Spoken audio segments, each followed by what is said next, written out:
Welcome, folks, to LRG Podcast, where we cover everything live game related. So this is a special podcast. Normally, Kirk and I are talking about something different than what we host ourselves. But tonight, we are joined by the cast of Adventure Kokopelli Legends 2022. Woo, big applause. Kirk, welcome to the show. Oh, well, thanks for that intro, Dustin. I super appreciate it.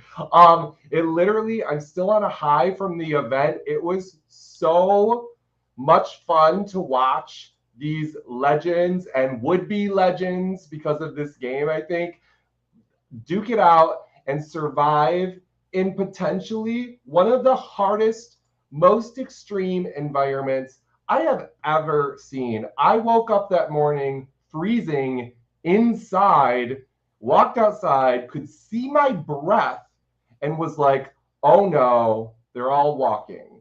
But I might be getting a little too ahead of ourselves. It was one of the coolest things to watch and really was transformative for me as a person, just watching the experience happen unfold. So I can't wait to hear the personal stories and anecdotes of all of the people that partaken on the adventure.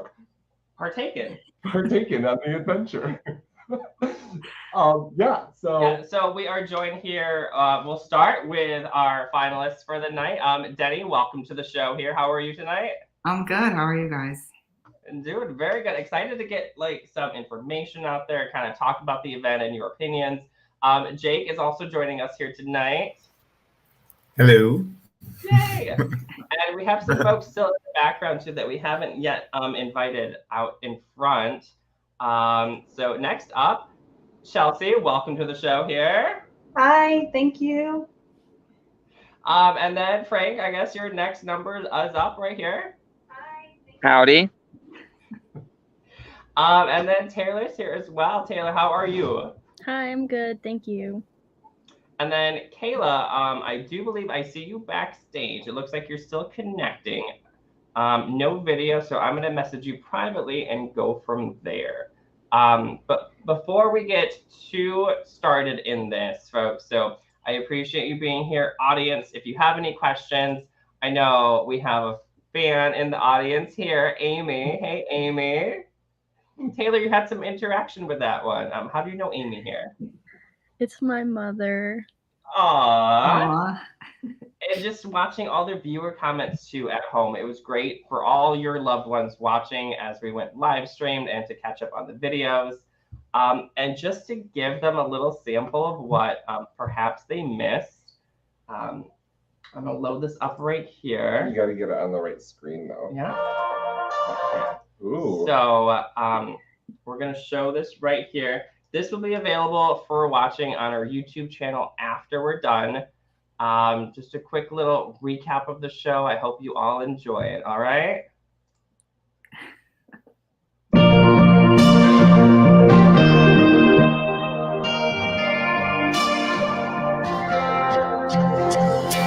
I saw you standing there with fire in your eyes. You wanna leave this place, and baby, so do I. Let's make our getaway before our friends get wise. Don't even know your name, I'll catch it on the fly. There's something buzzing in the air, that's why I need to run. It's perfect for two runaways like us. We gotta live for now and never, stay young forever. Sometimes the universe is right.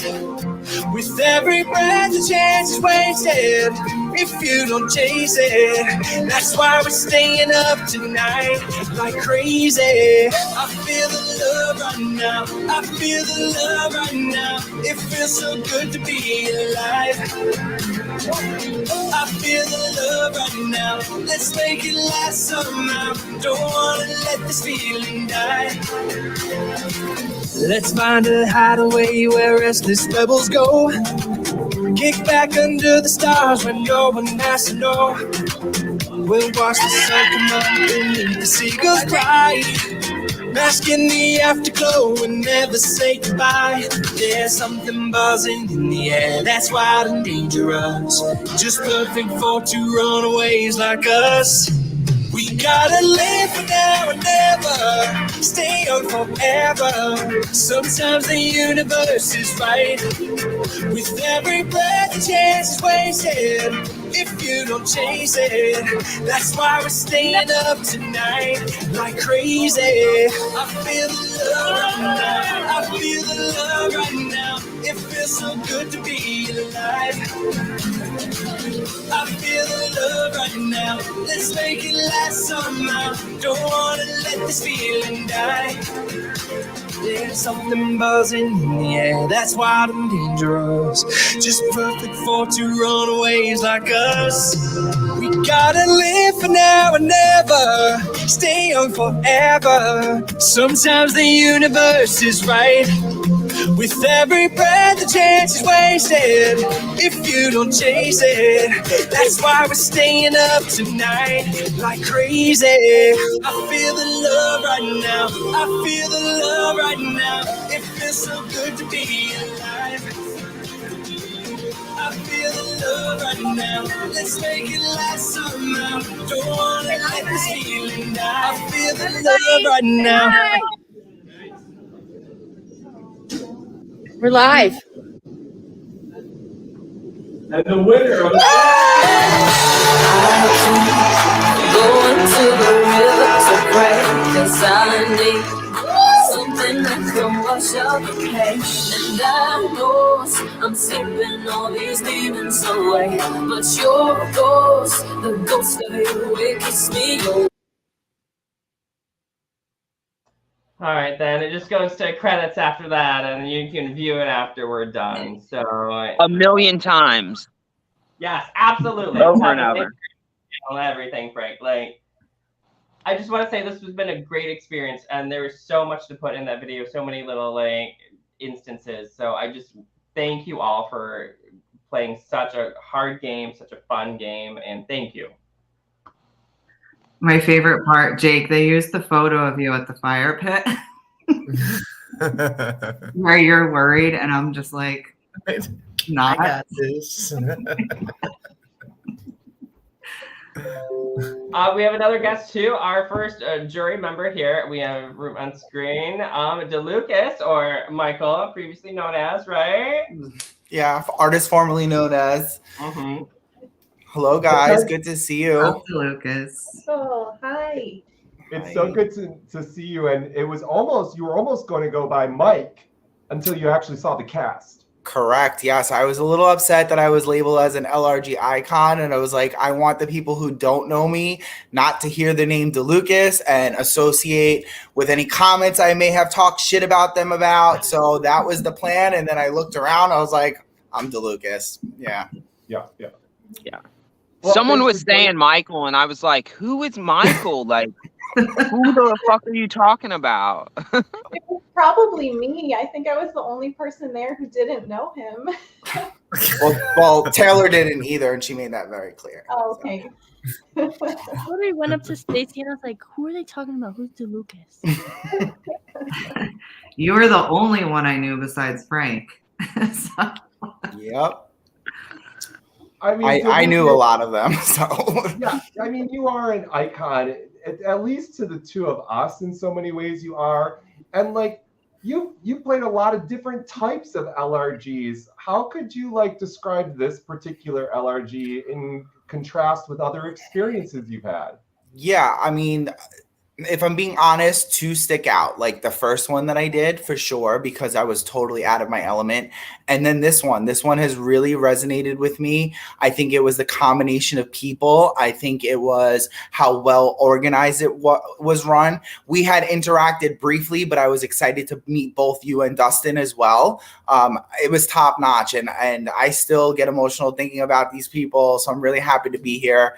I do encourage anyone to try out, just because that first night being with strangers was one of the best nights I've had in a really, really long time under harsh circumstances with no fire. This group of people found a way to just make it fun and enjoyable, and they'll always have a special place in my heart for sure. It's so amazing to hear. Jake, a lot of you don't actually live too far from us. You're about 45 minutes from Muskegon. You're about maybe 2 hours from Manistee, I'd say. Yeah. So you're kind of one of our local legends. Of course, I was just going through Real Foot's history and looking at the season that you and your dad played.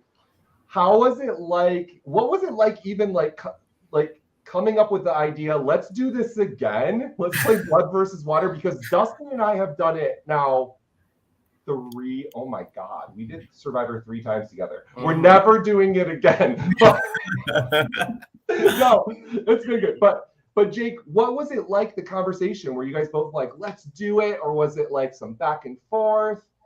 I mean, obviously I wanted to do it right away, but my dad took a little bit more convincing after the first time. You know, but he knows how much, like, you know, Survivor means to me and everything. And he had fun the last time and everything, like, you know, because only, you know, crazy people come out and do this. So, you know, you're going to have a good time, you know, whether you're in the game or whether you're out of the game.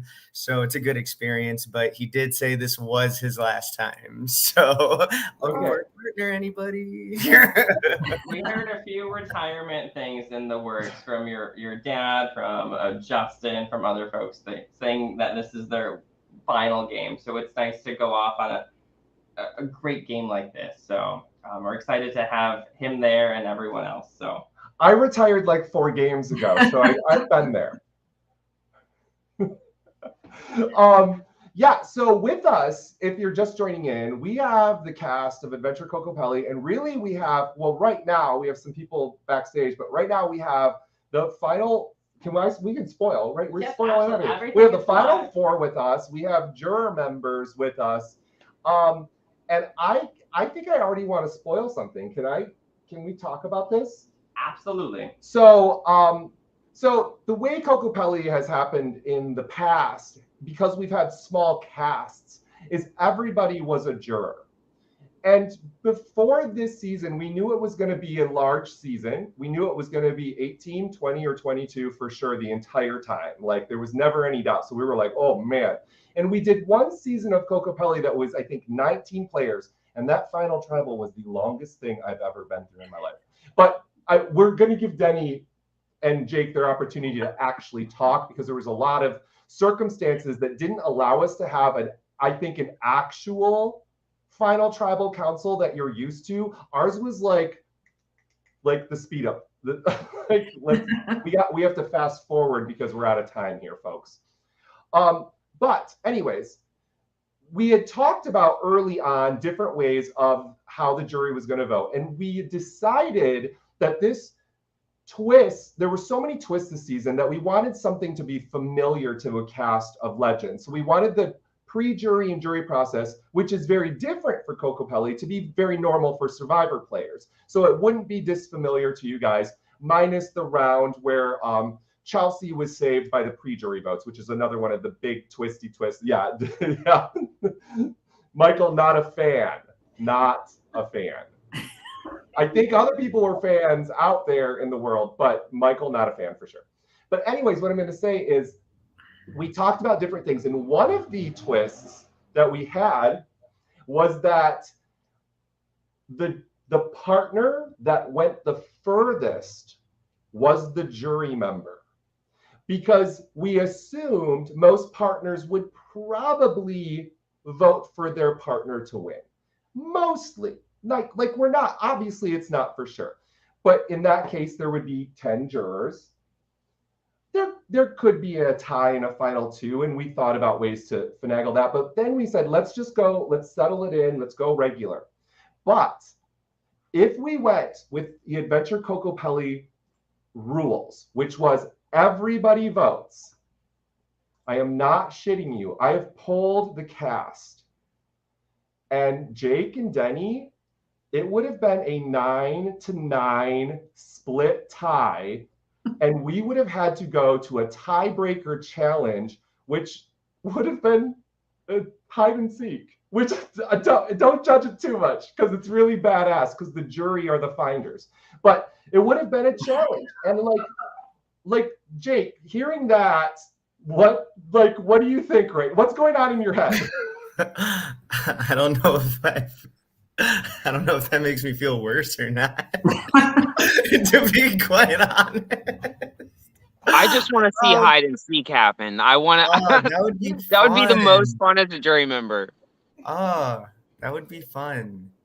Yeah, so Snyder just asked, what would be the tiebreaker challenge? So because we didn't even have time for fire, we would have literally had to go, which was the original season 2 twist when we had a 5-5 tie, and it was hide and seek. The jury had to find a player. The first player who was found lost the game, and the other player. So what had happened was people found people that they wanted to win, and they kept them secret and kept like lying to people about nobody's back there, don't go over there. So which happened, Susie Davidson ended up winning that season because of some jury gameplay. It was actually pretty cool to watch. I know it's not traditional Survivor, but it was badass. What I saw your face, Frank, it's just like, that's just weird, right?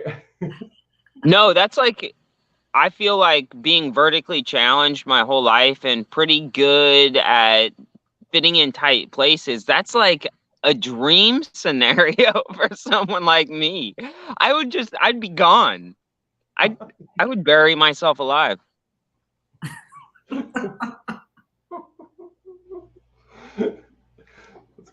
Well, hopefully it doesn't come down to that. No Houdini tricks, okay, that's for sure.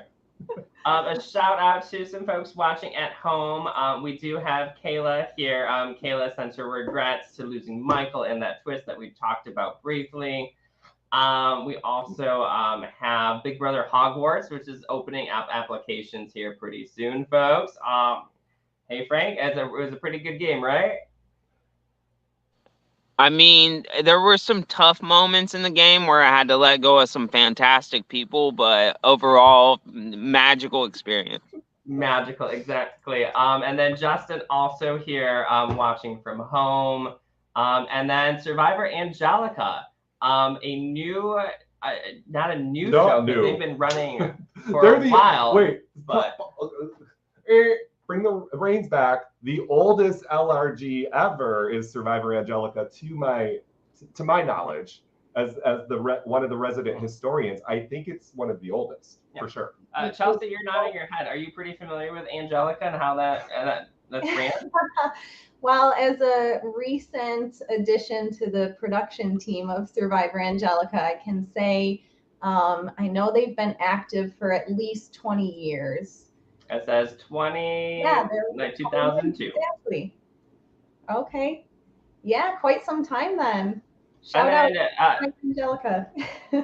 Taylor, I hear the episodes are out on YouTube, right? Should anybody check those out by chance? Yeah, you can actually see how I met my partner on those episodes. So we could also see how good you are, though. So I don't know if you want people to watch them. Yeah, you don't have to watch that part. And also, you saw earlier her mom posted Amy Lynn, which I'm just gonna say, I'm not gonna say anything. Just watch the episodes, because I was completely dumbfounded, blindsided, and I was a camera person. It was awesome. Are you gonna bring in some guests? Yes. So speaking of the other live games too, I just want to do a shout out to anything live game related. Make sure you subscribe on LRG Podcasts here and watch more shows like this. Subscribe to Live Reality Games on Facebook for any applications coming out soon, which may be coming out for something down the line here related. Like, for sure we are. Like, not even teasing. Just message me directly. But for the folks that are in the back here, we want to say hi to this wonderful person, Travis. Travis, welcome. Hi, fam. Hi, Travis. And then our first non-jury member, almost a jury though, we're going to welcome him in here. We got Peyton. Peyton, I love you. Hi. I love your buff. Thanks. I saw Michael, so I had to put mine on too. Oh, we should have grabbed ours. So Travis, this was not your first nor second rodeo at Kokopelli. This was your third rodeo, and you got to wear that flute and prance around everybody and play your magic song. How was the experience for you coming back again, buddy? This was like everything I absolutely needed. I felt like there was a lot of great experiences I had in the past with Kokopelli, but I had like 5 or 6 second place finishes in individual immunities, but I never had a win. The challenge I went out on at 4th place was the one with the pegs.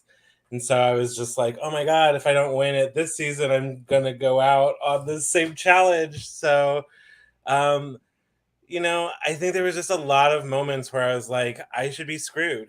Realistically, if you guys hadn't voted out Corey early, I wouldn't have made it as far as I did because he didn't have a chance to use his steal a vote and all that stuff. That's the only reason I survived at 13. That's the only reason I even was part of the merge.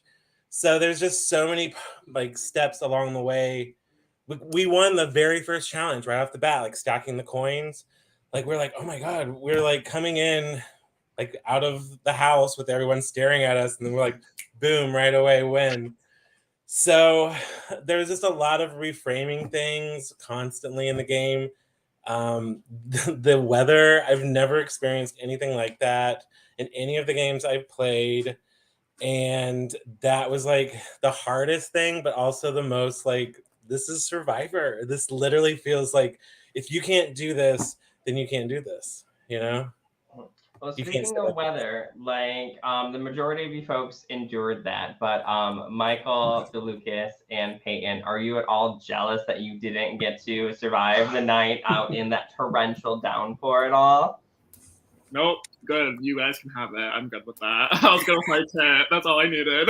Yeah, hell to the no. I got to party, so I was glad when I went home and then saw it was raining the next day, so I was fine with it. And to still be part of the jury and make the decision at the end, I was happy with how it shook out.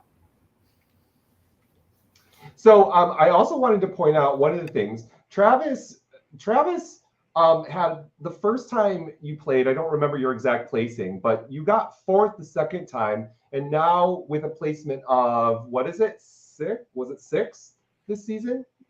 It makes you statistically one of the best players of this particular season. So yes, girl, flip that hair because you've earned it. You had to play. It was so fun watching both you and Chelsea in different ways because your backs were against the wall so many times. And that's what I think was really fun. And particularly with you, Travis, was the waltz or the tango with Frank that was always happening. That was such a fun dynamic, Frank. I loved that waltz or whatever you had going on.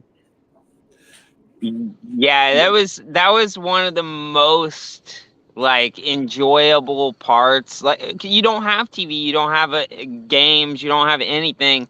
So that verbal like chess game, or I don't even know how to describe it, but the dance we were doing was a lot of fun, and it's something I'll always remember. Like that I got to not only play with him, but play against him a couple rounds. It was super fun. I just thought it was like the most exciting thing was how many big players there really were in this game, period. You said the stats at the beginning of it all, and like it's like a great honor to be considered one of them, but I'm not one of the winners, like I don't have a lot of the stats that were posted. So, but I knew that I needed to go like into merge with a lot of big names, and I really genuinely wanted to work with Frank, and I guess I never thought that I wasn't. I just was like, how are we gonna click back up? And I guess technically we did, but yeah, if it wasn't a duo like everything that I was doing until that last night was 100% like, is this what's best for my partner's game? If Denny wouldn't have been there, 100%, I would have been wanting to rock with Travis probably till 4. And then speaking of like you folks in your legendary career so far and iconic experiences, we are joined by Johnny is watching at home too. And then our newest possibly podcast coming, NMB Survivor Challenges. We can't drop. Well, it's public. It is, absolutely. Yo, they got survivors playing. And who do they have playing? If you don't know this, let's live drop this in the LRG community. Sandra. What? Sandra fucking played an LRG. And Chris. And Chris. Yes. Wait, which one? Underwood. What? We were talking about legendary people. I hope he wore his shorts. And then also, speaking of Johnny watching at home, Denny, you were one of the newest players that we had to a live game ever. This is the first one, and Kayla, also new to the live community. Denny, like, how has this experience been for you coming out as the winner of the season? I mean, amazing. Frank asked me to play, and if there's someone I'm going to play a live game with, it's Frank. He is my brother. I say that, and I'll say it till the day I die. But when you guys had us blindfolded, like I was freaking out the week before. Now I'm blindfolded and I'm freaking out. And then you guys say it's a legend season, and I'm like, what the hell am I doing here? I've never played a live game, and now I'm in a legend season. But I'll call myself a legend now. She was freaking out like the week before, but like the day before she was a lot better. But the week before, she's like, everyone, I'm not gonna know anybody. People in the community are gonna know each other. And I was like, it's probably gonna be better if you don't know people. It opens more doors. At some point, when you're like DeLucas, you're like, who do you cut? If you know so many people making those cuts every game you play, it becomes harder to decide, like, do I go after this W, or I've known this person, they're like one of my best friends, do I cut their throat? Like, and if you have that with everyone, it's real hard. So, and you only get one first game, so coming out swinging and winning your first one, it's like the rest is all just icing on the cake. Now, Denny, you were kind of terrified of the blindfold, but one team that wasn't quite terrified of the blindfold, that seemed to be enjoying themselves as much as possible when that music kicked on in the first intro, was Bill and Peyton. Peyton, this is honestly still one of your very first like live games. You played like Mayhem before and stuff like that, a little bit easier per se. Like Ascendance, you're in a house at least, but going into this, you're blindfolded. You two were having a great time. What were your first thoughts coming in and like taking off the blindfold? I told him walking up, I was like, you're gonna have to like be touching me and gripping my hand because I'm freaking the fuck out. Like I was freaking out and he wasn't, which is the opposite of what we usually are. I'm usually the grounding one and he's usually freaking out. So when I felt that he was like dancing and shaking around, that's when I started doing it because I was like really, really freaking out. But it was nice. He was really supportive. It was so fun watching your guys' expressions. I want to post this one really quick. How cool is this? We, if you don't know, Kokopelli is a charity game. We raised $2,500 for Little Mary's, and NMB is also, their event was a charity for a Survivor Kids Summer Camp. Oh my gosh, Dustin, if we had kids, they would be going there every summer. So someday Jeff Probst would not snuff their torch, hopefully. That's amazing. There's so many things. I'm actually a little bit curious from what some of our earlier players like Peyton and DeLucas, thinking back earlier, in Kokopelli, what we do is we front load a bunch of reward challenges. So if you watch Traditional Survivor alternates, and early on we thought the most fun, and our goal at our event is always #fun, is that if we just throw rewards at the start, at least you play the most amount of challenges. So I'm just kind of curious, were there any that stuck out to you guys that were just kind of fun, minus like missing stickers on puzzle pieces and like little wonky things that happen, but anything stick out to you that you remember? Just Not kidding. really. More so than the specific challenges, what I think stuck out to me the most is like how I talked about that night one and that camaraderie like really helped our team communicate really, really well. So I think we had that bond personally, which translated well into competitions. And what I loved about the matchups were we were pretty even. We won a bunch, they won a bunch, and it was up and down and back and forth. It always sucks when someone, a team gets kind of steamrolled. So I really loved that. I loved the first one where they were tied together and we had to unscramble the words. That was a cool twist. I know that was an original from Dustin, so good job on that. No, that was one of my favorite challenges in the whole game, actually. Yeah. Dustin and I kept like breaking our shit off. It was so funny. Yeah. And I mean, to toot my own horn, I was in a clutch roll and we won. So no, once you started bringing it into the second day, like I was strategizing for immunity and it was never coming. Right.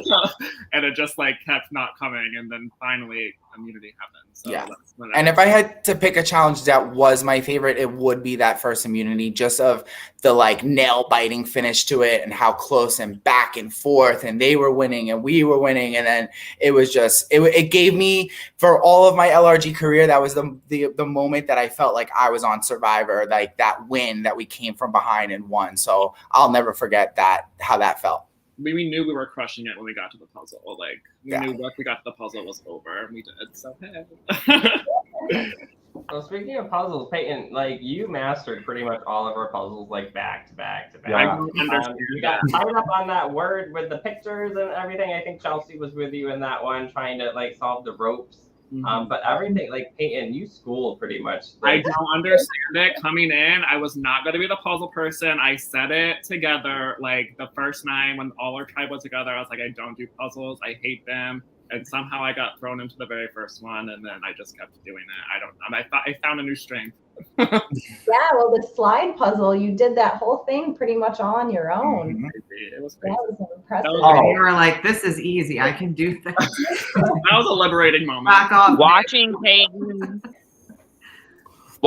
Peyton's career, like when it's game mode, it's like Dr. Jekyll, Mr. Hyde. Like a different person takes over, and it's win at whatever cost. Like if you pay attention, you'll see it. It like changes in him, and he's like, "We have to win." Yeah, I was playing for Bill most of the game. There was a couple times that took over on me, but I know a lot of the times I voted. I just said, "This vote is for Bill. This vote is for Bill." So I knew that he needed like a good LRG experience. I've had mine 3 or 4 times, so I knew he needed a good one. And speaking of those vote offs, all those voting confessionals, all those last words that you said are airing on the YouTube channel pretty soon. They're all scheduled to be released day after day, all at 8 o'clock Eastern Standard Time. So if you check it out, you'll see all the videos, all your true confessionals about why you voted this person out, why you voted that person out. So if the people at home don't know some of the twists that went down, we really wanted to play with the idea of pairs, but we didn't want to do the old blood versus water where if one person's voted out, you can replace them, whatever that terrible twist was from season 1. So we thought of a couple other things. So Kokopelli has always been one world. So one of the twists would be, instead of one world, we would be like parallel world almost. Like it's 2 camps directly next to each other with a border, and you can talk officially to only your partner. And it sounds like a lot of interesting dynamics and stories, including our youngest contestants sleeping together at the borderline, which is both maybe the most naive, but also the most romantic thing I've ever heard happen ever in Survivor. Naive and romantic, right? But at the same time, I feel like that impacted maybe some of the gameplay because you could talk to your partners. Does anybody want to speak about kind of the border twist? Was there anything different about this experience? I know that when we won first immunity and Bill was going, I was like, "Are you okay?" And he was like, "Everyone's talking about how you're talking to me too much at the line." And so I was like, shit, like, let me stop doing that. I didn't know people were really looking at that. Like, there's not much I can do for you over here. But I was super conscious of it afterwards. But it was a super cool twist. It was one of my favorites of the game.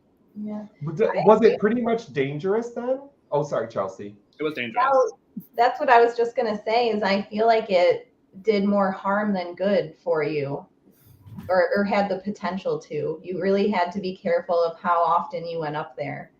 I mean, even for our tribe, like, had that not have been a thing, Andrew's game would have been completely different, at least for us. So it could have changed the entire dynamics of the first few vote offs for Orange, for sure.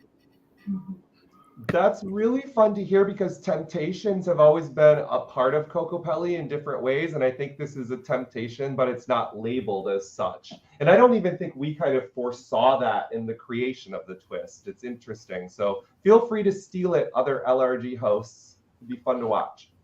Just to say something about that, I think it actually was the downfall in my game because I had passed information along to Stacy, which she then had passed along to Travis. So when me and Travis kind of met up, we didn't see eye to eye because I was trying to protect her, but she kind of ended up throwing me under the bus. So had that border not have been there, I may have been in a different spot come that vote where I went home. And I kind of liked the border, you know, for the little bit that I did get to talk to my dad. You know, he was able to transfer like all his coins over to me, you know, before like tribal councils. So, I mean, there is like a benefit to that, to where you can kind of pass stuff, you know, back and forth if you needed to. I thought it was interesting because I remember talking to Frank at the border, and Justin came over and he couldn't talk to me. So he said, Frank, you should tell your partner, da da da da da. And Frank was like, you should tell your partner to stop sleeping. But it was like you could interact without interacting, you know? Yeah, I loved it. I love the twist. I actually pitched it for another live game to do it because I think it opens up a lot more strategy. And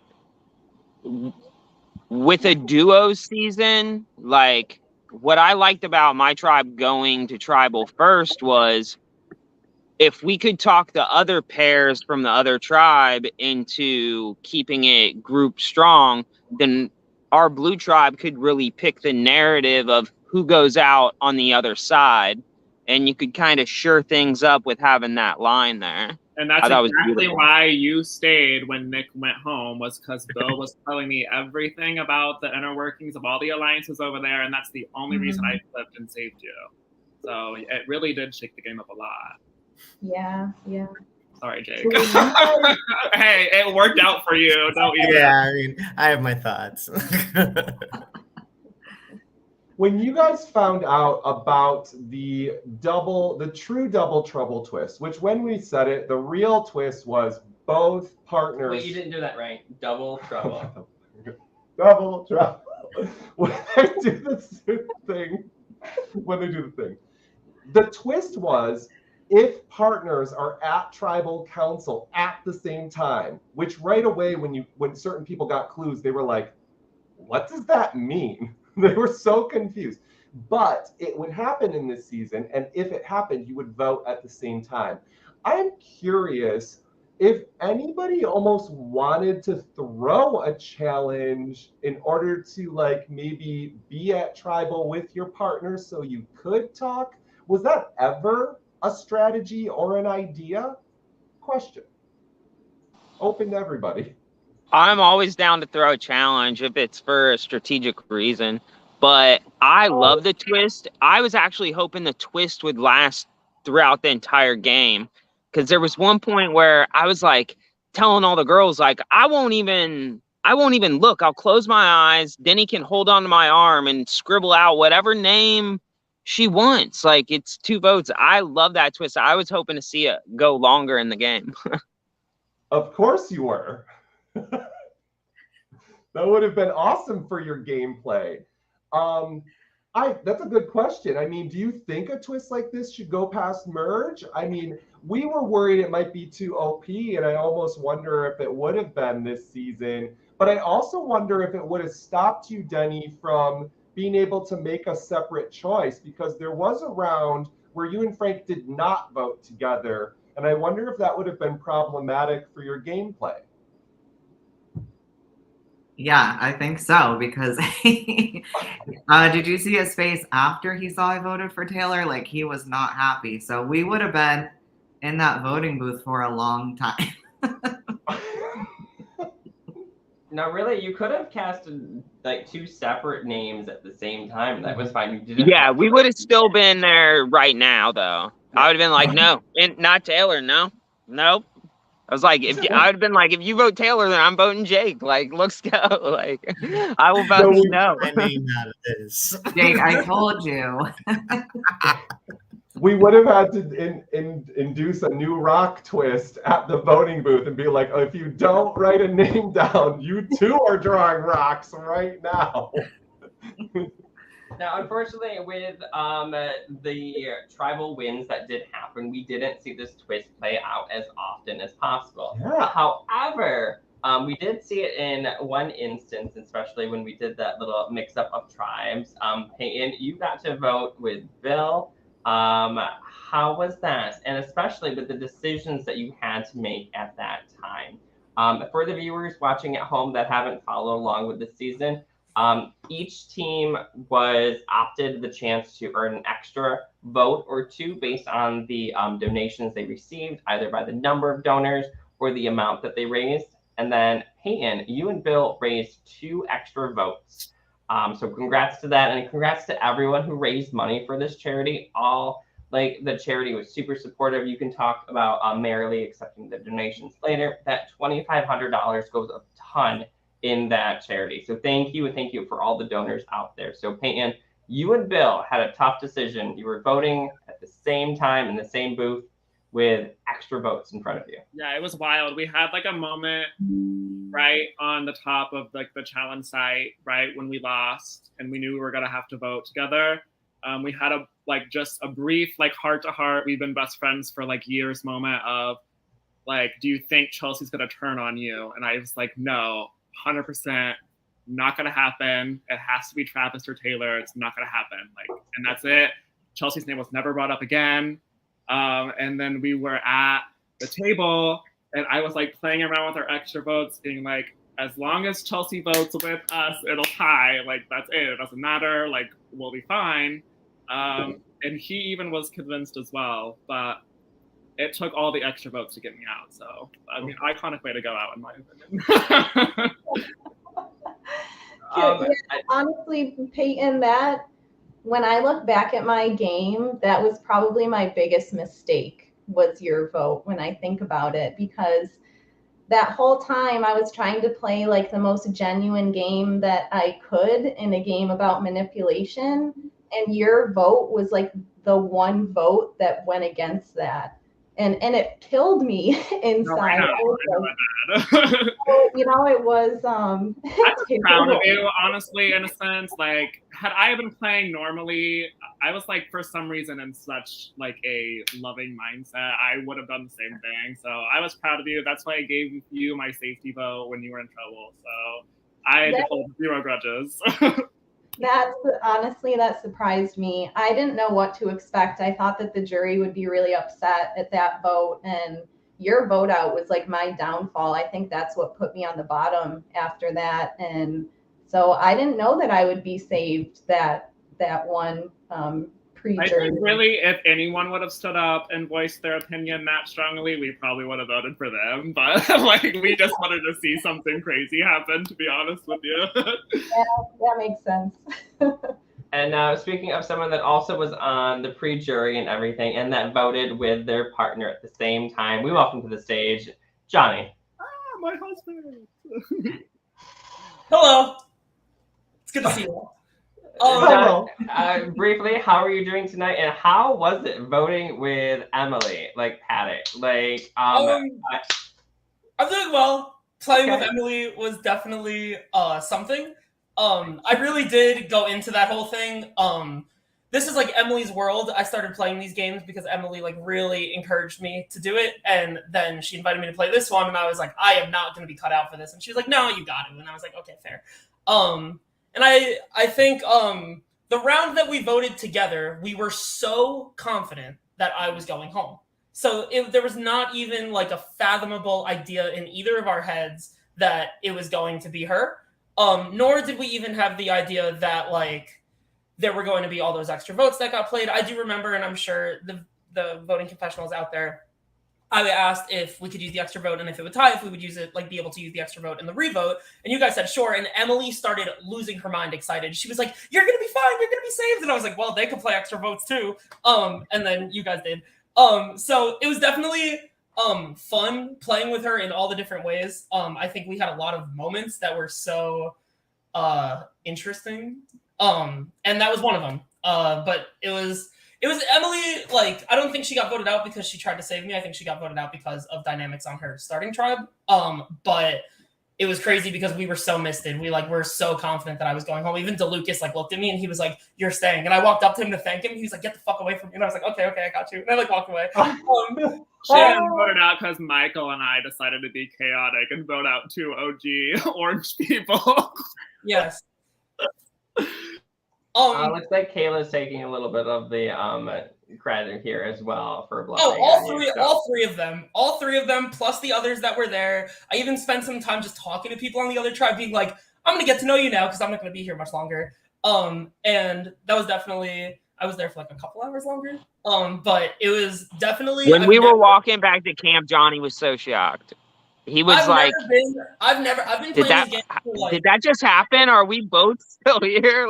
Yeah, at first I was so confident that Frank was gonna go and maybe I would stay because DeLucas told me I was gonna stay, but never, ever did I imagine that the both of us would still be there. And Emily was gone. I don't think I've ever been that blindsided in my life. And it was riveting. It was. That's so cool to hear. I gotta tell you guys, you did not get to see these two on the island during the foraging round, and it was fucking amazing because most pairs either did one of two things. They either completely went independent and did not talk to each other at all, one bit, or they were frequently talking and kind of checking in. Now, Johnny and Emily were kind of the latter, but it wasn't working together per se. They started doubting each other that they were not telling each other the truth. And that was fascinating because it turned into, I think, one of you getting stuck on a beware advantage. Emily for sure got stuck on one. She solved it. She went to the correct lock and just needed to plug in two of the 2 digits and was like, "Oh, this is the wrong one," and went to the second lock, which was literally looked the same. And had she unlocked the other one, she would have earned the first one. She would have earned the extra vote. But she was arguing with Johnny the whole time, so she wasn't focusing on the lock that was in front of her. Yeah, I remember we were on the island and I was like, "Let me help you." I was like, "What do you need from me?" I'll go get something. And she wouldn't even answer my question. And I was trying to, again, I said I was trying to help the both of us, but I was trying to boost her a little bit. And she was not having it at all. It was the negotiation for the supplies at camp. It was grabbing the disadvantage 6 seconds into the game. It was the thing on the island. It just kept happening over and over. And then we'd go to the line to talk to her and she would just start bullying me. And I was like, "Oh my God, what is happening here?" But it was actually a ton of fun. I thought we were making good TV, which I was enjoying more than anything. So seriously, the bucket hats were iconic.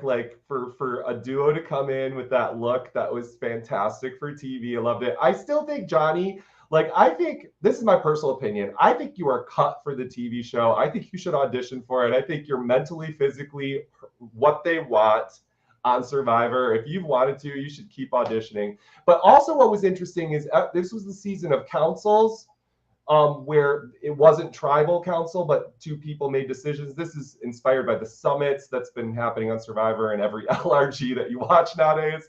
And Johnny and Emily were chosen to have the barter summit, which was the 2 that are the most convincing. And I thought that was very interesting choice that Michael and Bill made, which then ended up being, I heard, a lot of fun to watch. Mm-hmm. But yeah, DeLucas, what was that like, having to choose right at the start of the game, barely knowing these folks, and you already have to put them in lists? It was tough. Also being with someone from the other tribe, and to be honest, the one person when I took my blindfold off and was like, "Oh fuck, they're here," was Peyton. That was the one person that I did not want to see. I was like, no, he's got to go in my head right away. And now I'm stuck making decisions with his partner, right? So I kind of took a back seat and like followed Bill's lead in that. And I think we played it right. But it was tricky choosing like someone like Chelsea or Taylor, who I have never met before or have any inkling of what they're about, and deciding what category they're going to fit into. So I think putting the pairs together was like a smart move, but maybe not, because if the dynamics were different, the choices might have been different. But yeah, being with Bill, I was hesitant. So I kind of just let him kind of take the lead on that because I didn't know where me and Peyton stood. Fast forward 4 days, I love him to death. We needed that experience. But yeah, going into that summit, I wasn't sure how it was going to play out, to be honest. And it's also got to be hard just being labeled the leader. And we kind of wanted, with a season of legends, we kind of wanted a lot of things that would put targets on people, because there's already a ton of targets out there. There's a million winners. This is one of the most winning casts ever to play, like winning and runner-ups. It's probably one of the top 3 ever. So it's like, this is huge. And that was one of our little dangers we wanted to throw in the game on purpose. And I think you navigated it quite well. You also had an advantage, which made it even more, I think, more of a target on you, which was to get to go to the island early. When you went there, what did you do with that information? First off, I shared that information right away with my team that I was going to be able to go there. So they were aware, because I knew, let's go back to stepping up to being the leader. The only 2 people who volunteered were me and Paddock. And at that point, I didn't know that she had taken a disadvantage. And coming in and not have her playing with her, but knowing her reputation, I did not want that lady loaded up with anything. So I was like, I'm jumping in there. I'm going to go in there and take it for the team and whatnot. And she kind of backed off, which was great. But I was very transparent with the team of the things that I was getting, because I wanted them to think that I would consistently be that way, even though I wouldn't have. If I would have found an idol, no one would have known about it. But I think they had this thought that Michael is being transparent and sharing things with me, even though I was stepping up into leadership roles. It was trying to like diminish the target and make it seem like it was a team effort, with any information that I was gathering. If he had not been with Bill, I don't think our relationship would have blossomed as soon as it did, because I knew he was telling the truth, because I had asked Bill exactly what had happened, and I knew he wasn't going to lie to me, which solidified that Michael didn't lie to me either. So I was like, shit, I can trust Michael for once in my freaking life. So that's how we actually started working together. Yeah. And you speak about how this experience really like blossomed your friendship from here on out.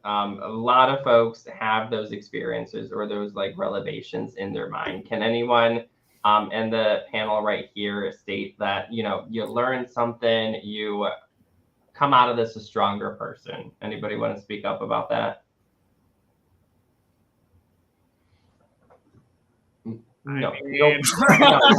Yeah, I think that anytime you go through. Go ahead. No, you go first. I think, Frank, you were saying something. Anytime you go through. I got you. Okay, that's the creepiest. Oh, I didn't know. I was gonna let. Yeah, anytime you go through something that traumatic, and at the same time it's traumatic, but it's also like you're living out a dream. When you go through that with somebody, it just like bonds you so much. Yeah, I mean, there's no way when you're under that much stress, there's no way to really wear a mask anymore. And a lot of people wear masks when they're in their normal everyday life or at work. And so when you're getting to know people on such a primal level, it's insane how fast it feels like I know some of these people for years after just 5 days out there. I personally can't imagine, because I've been fortunate in the 7 games of Survivor I've played. I've only had a few days of rain, and one day was a 45-minute torrential downpour, which was tough. and literally bonded me with these folks so strong that still to this day, we still call ourselves by our alliance name and we joke about it on like in other LRG chats. But what you guys went through was something I've never seen before. It literally took us as production, like we were shocked. We were expecting this storm to come 24 hours later. It set us back. And I remember looking at Travis on the island from the porch and going, I think I have to go over there and like convince them to keep playing because I haven't seen him move for I think 2 hours. It was tough. That honestly, the last night, I know we're missing Bill, but the 4 others are here. That last night was probably the hardest thing I've ever been through. Just everything was wet.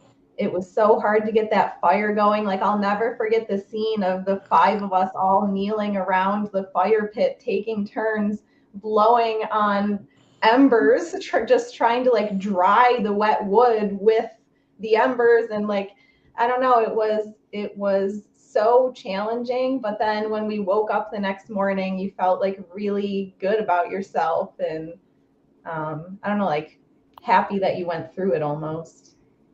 I think it's funny because me and Chelsea's like hashtag for our donations was called MudHut23, which is a reference to when we played Angelica together. It rained for maybe like an hour and we thought it was like so terrible, but we had a tent. So looking back at that was actually not that hard. And it's funny that was kind of not at all what we were expecting. It's true. It did get very muddy though, very quickly. Well, I have to say, I really think it's about the people that you're with, because I have to be 1,000% honest when I say that there were multiple times that I broke down and was crying, that I wanted to quit and leave that game because I was like, what am I doing? Why am I doing this? But everybody else was like, even when it was really, really bad, there were still people smiling. There were still people laughing. There were people trying to look out for each other. And, you know, it could have been something really different and it could have been like a really negative experience. It had all the makings too, but it really ended up like showing me personally just like how special of an experience it was because of how it could have gone either way. And I happened to be with people who chose not to let it suck. We had like 3 different stations like after the merge. We had people sitting like under the tarp in the rain, people standing under the tarp in the rain, and the people who chose to be warm by the fire with no tarp. So like either way, you know, it was just like a cycle of like bad situations. But like, yeah, like the laughter and everybody just kind of, you know, being human in a game where, you know, you're really not supposed to be in a way. It's just, I don't know. It's really fascinating and awesome. The laughter was key, and I've never played any other live game before to compare it to, but this has to be the funniest cast. You have those 2 different types of people, the people on the tarp, the people by the fire, but then you also have Stacy, who just can weather a hurricane in her sleeping bag and sleep through anything. The cocoon. Just like, all she night. did not move for so long until she had to take a dump. Only survivors talk about poop. Oh my gosh. So if you didn't know, so the twist was one of the newer Survivor twists where you guys had to live on the island in a river. And when this torrential downpour happened, we literally saw the river. We can see it all the way down, and it's moving faster. It's rising a little bit, and we're like, at some points, depending on the weather and the season, that is not an island. It's completely underwater. So I remember at one point being like, oh no, please let this rain stop. I don't have enough rope to save this whole cast. Like it was intense, but I was so inspired because as you say, the laughter was the one thing as production we kept remarking about. We kept like we'd go outside and it's miserable and we're wet and our challenges are getting soaked and stickers are coming off. And we're like, oh my God, this sucks. And then we'd hear you laugh like crazy. Even on the first night, like Johnny, we literally listened to every conversation you said from the house the entire night. Like I felt like we were able to kind of track like the mood of the entire evening based on the tenor of your voice, which was a great thing as production. I loved that. But I felt like generally you guys, I've been in some Survivor games that have been very down in spirit, and it didn't feel like that even through some of the harshest weather. And even though I was told I was kind of a scary person a few times, I think I scared the shit out of Justin. Chelsea, I think. Oh, Chelsea too. My bad. I apologize, but I don't even think it was on camera. I kind of went harsh on Chelsea. I think it was everything. I overreacted. I mean, I cried like nonstop the last 30 hours, I think. So That's all right. Me too. I'm dead, Snyder. That's going to be next season. We're going to call it Atlantis. It was therapeutic. You needed to cry. It was tough. So this was a season of a lot of different advantages that we threw into the game that people decided to get real close to, but not actually pick up. I went and retrieved every single one.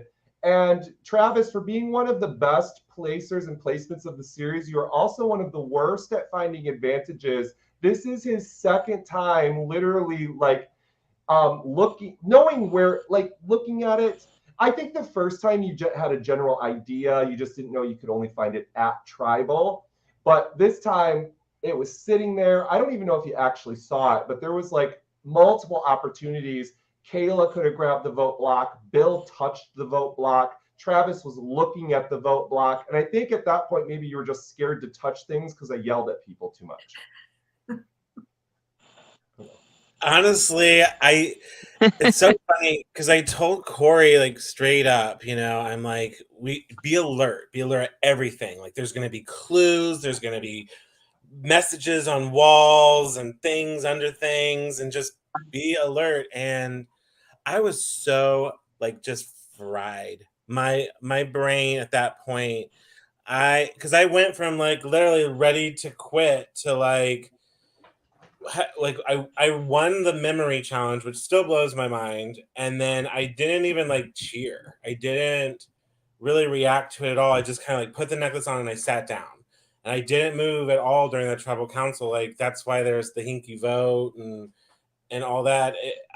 I couldn't, like, my brain was just like literally processing the fact that I wasn't getting voted out. Like I'm not going home now because I have this on, and part of me was like, home sounds warm right now. And so then the whole game shifted for me, and I was like fight mode the whole time. I mean, I won the next challenge, and then I had to play the key after that, and then it took like a Taylor blindside to save me another round. And it's just like it's right there in front of me.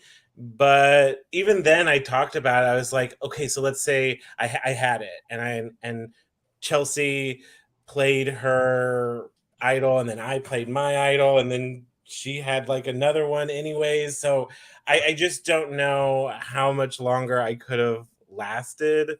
But I really regret that. I looked in the grass. I was one of the only people that took the clue to find the original tribe idols, and that grass was so scary. It was so tall to just and our specific tribe camp was really close to the grass. Like we set up our fire right over there, so it was hard to kind of comb through it. And yeah, at some point in time, you just start thinking, did someone else already find it? And that's kind of where my brain was at, not thinking like, oh, it's probably still right there in front of you. So the twist was that we wouldn't hide it at the initial portion of the game. So if there was any super strategist that went right to camp and they're like, let's go find shit, you wouldn't find anything. However, when you went to the backwards challenge, your challenge. I was supposed to sneak away during the because there were so many phases. I could literally leave, Dustin host.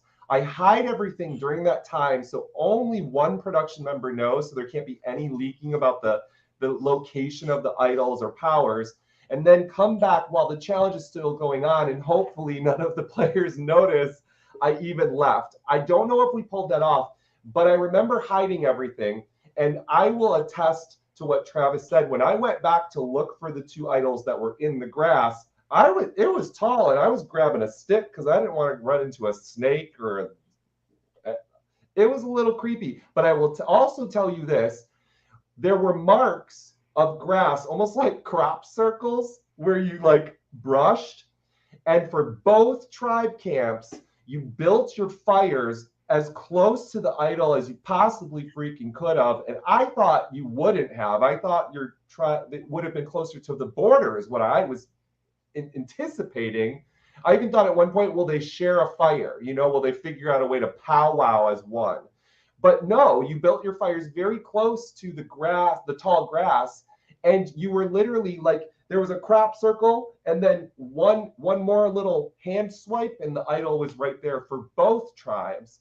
And the other thing, the idol nullifier, which I think Denny was the first person to solve the clue because Denny, you knew there was a mistake, a spelling error, and I couldn't figure out what you were talking about the entire time until I looked at it and went, oh, yes. You're right.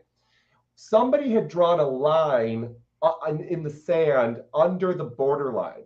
And I kept thinking when I went back, well, they must have found it. And all I did was brush the sand like a dusting, like it was a fossil, and the bag popped out of the ground.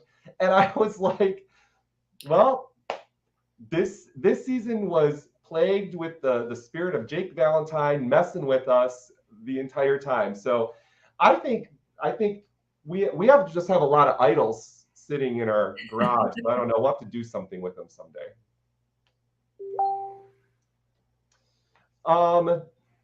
We have some more guests popping in, I think. No. Nope, not working. Okay. Can I ask Travis a question? Please. All right, Travis, after we merged, you came to me and said, hey, so I doubt you're going to want to vote one of your own people off. And I said to you, well, I would be willing to vote out Chelsea. And you were like, oh, okay. DeLucas came over. He was not digging that idea at all. We went down, and now I'm talking to several people. Like I tried to tell Jake, we have to do this. We have to do this. And then Chelsea knows. So I guess you had told her. But then you joined back over with me and DeLucas.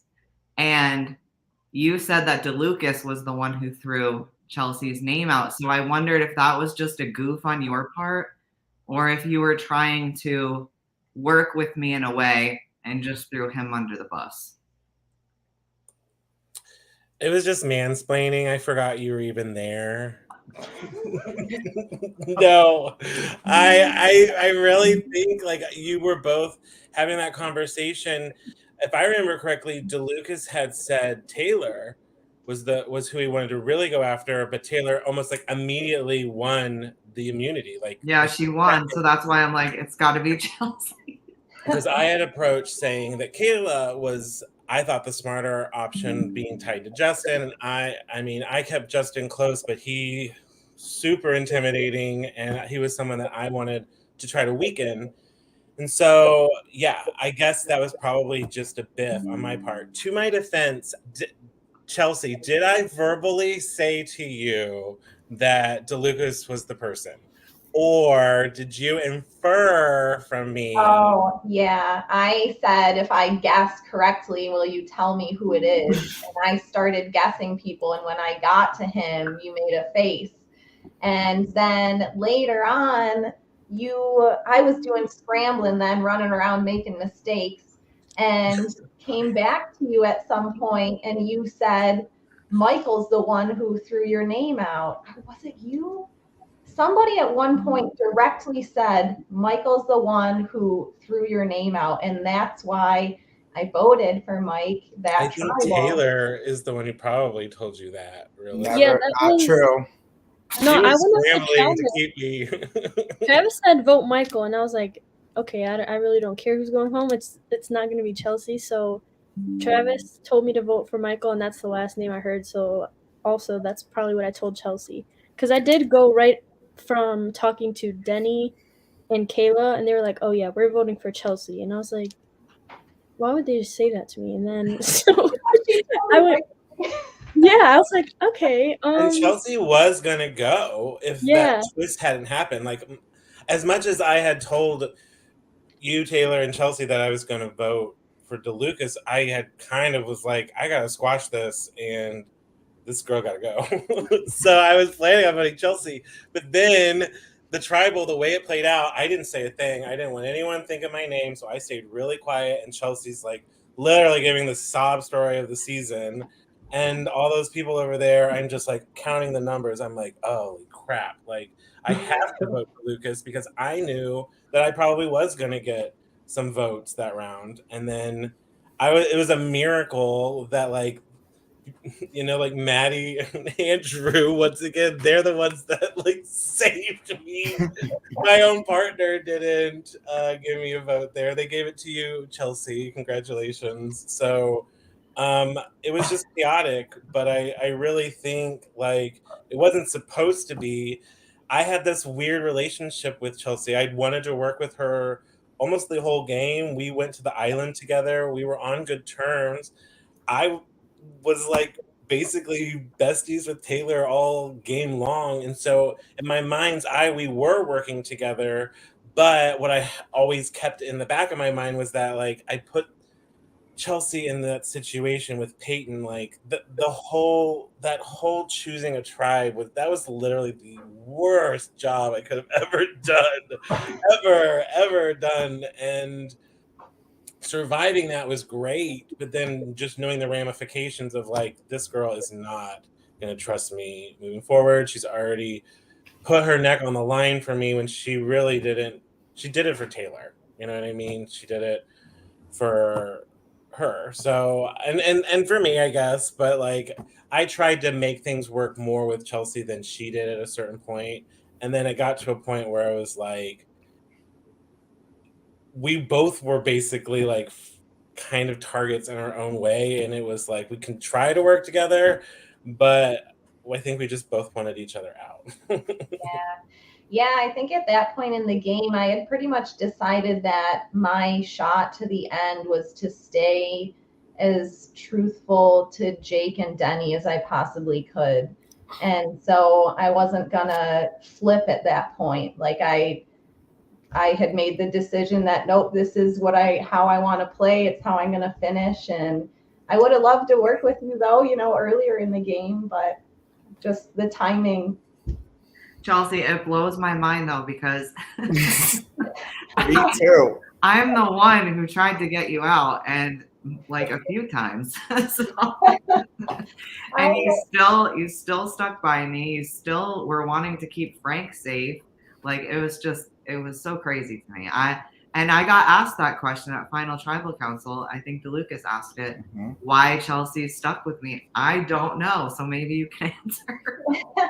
You know, it's funny because I, going into Final Tribal, had it in my mind that I was going to vote for Jake for the final vote.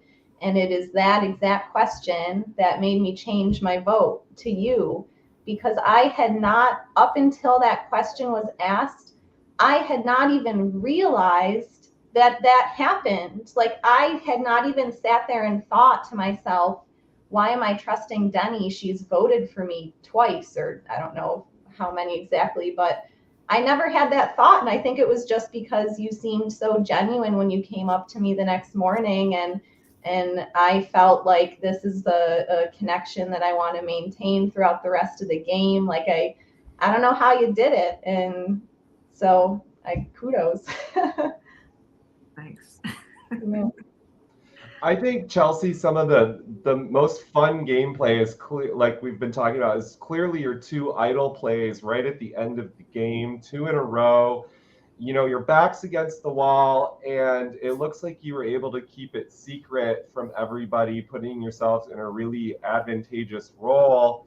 It was kind of like watching somebody just like at that point just go, I'm going to win myself to the end of this game. And it was very exciting to watch.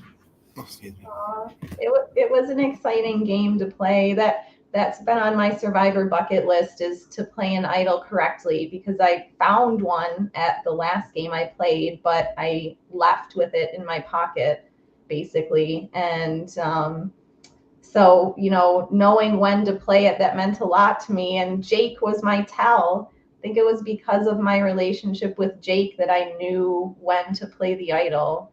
So I couldn't lie to you. I didn't really try to lie to you. I just kind of was just like, yeah, it's not looking good. It's crazy because I knew Chelsea had the merge idol, and then me and Chelsea obviously knew that we had the legacy idol. And then from the council in the beginning, not only do we have this fake idol, but we also had this fake idol. And so yeah, that could have been a lot more interesting, but we didn't really Why was there ever any ideas, Taylor, that you could have played the fake idols, or did you ever try to use them in any way? Yeah, there was, I think it was like maybe around Final 9 when I was like, Chelsea, we have 2 real idols and 2 fake idols. We could just make like a whole mess. And I really wanted to do that. But I think the reason that we couldn't was because of the way that the rain affected the schedule. We didn't really have time to go back to camp in between the challenges. And the idols were just like sitting in my bag, soaking wet. And I didn't even like think of a time to go grab it. So we could have used them for a good reason, and that would have been really funny, but it's okay. I was glad that even though I had the legacy idol, I was like, when I got voted out, I was like, I cannot wait for Chelsea to play this tomorrow. Their jaws are all going to drop. It was so good. So, question to Chelsea, if you don't have the idol at 6, you would have had to will the legacy advantage to one of the remaining 5 players. Who would you have willed it to? And remember, if you choose Frank or Denny, it means, you know, the whole coupling rule occurs. Or no, she has to choose Frank or Denny. Oh, yeah, the rule would have stated you had to choose a pair that was still in the game. So would it have been Frank or Denny that would have received the legacy? Oh, man. Well, without that stipulation, I would have given it to Jake. But with that stipulation, I probably would have given it to Denny, just because we were, you know, original tribe mates, and I felt like I trusted you a little bit more than Frank, ironically enough. But yeah, I would have selected Denny. Listen, I really wanted Taylor out, but she won, damn it. It's just like when Stacy won. I wanted her out, and then we had no choice but to vote Johnny. I know. I was like seriously on the sideline with Johnny, and I was just like, "Hey, yeah, you down to vote Stacy out?" And then she wins, and I was like, "Oh, never mind. This is awkward." Yeah. I'm not trying to make it awkward here, but we do have another guest that wants to pop in just for another moment here. Bill. Does he know we're Yeah, I messaged him. So Bill should know that we're going to go to Bill. Bill, how are you today? Hi, Bill. Oh my gosh. What a busy day. Hi, how is it? Give you a heads up here. So, can you hear me? Yes. Yes. What up? Bill is currently moving right now, so he is very hectic right now, but he wants to join for a few words or just to say something here. Oh, what are you guys talking about? All the idols that Chelsea had and played against me? We actually kind of were. Yeah. One of them was against Travis. I love that. No, I just had a wonderful game, and I saw all of my Final 4 people on call, and I wanted to get on there and make it the Final 5. And is Peyton still here? Peyton! I just want to say hi. Yeah. So Bill, you got to play in the duo twist earlier. We were talking about you got to vote with your partner, right, at the voting booth.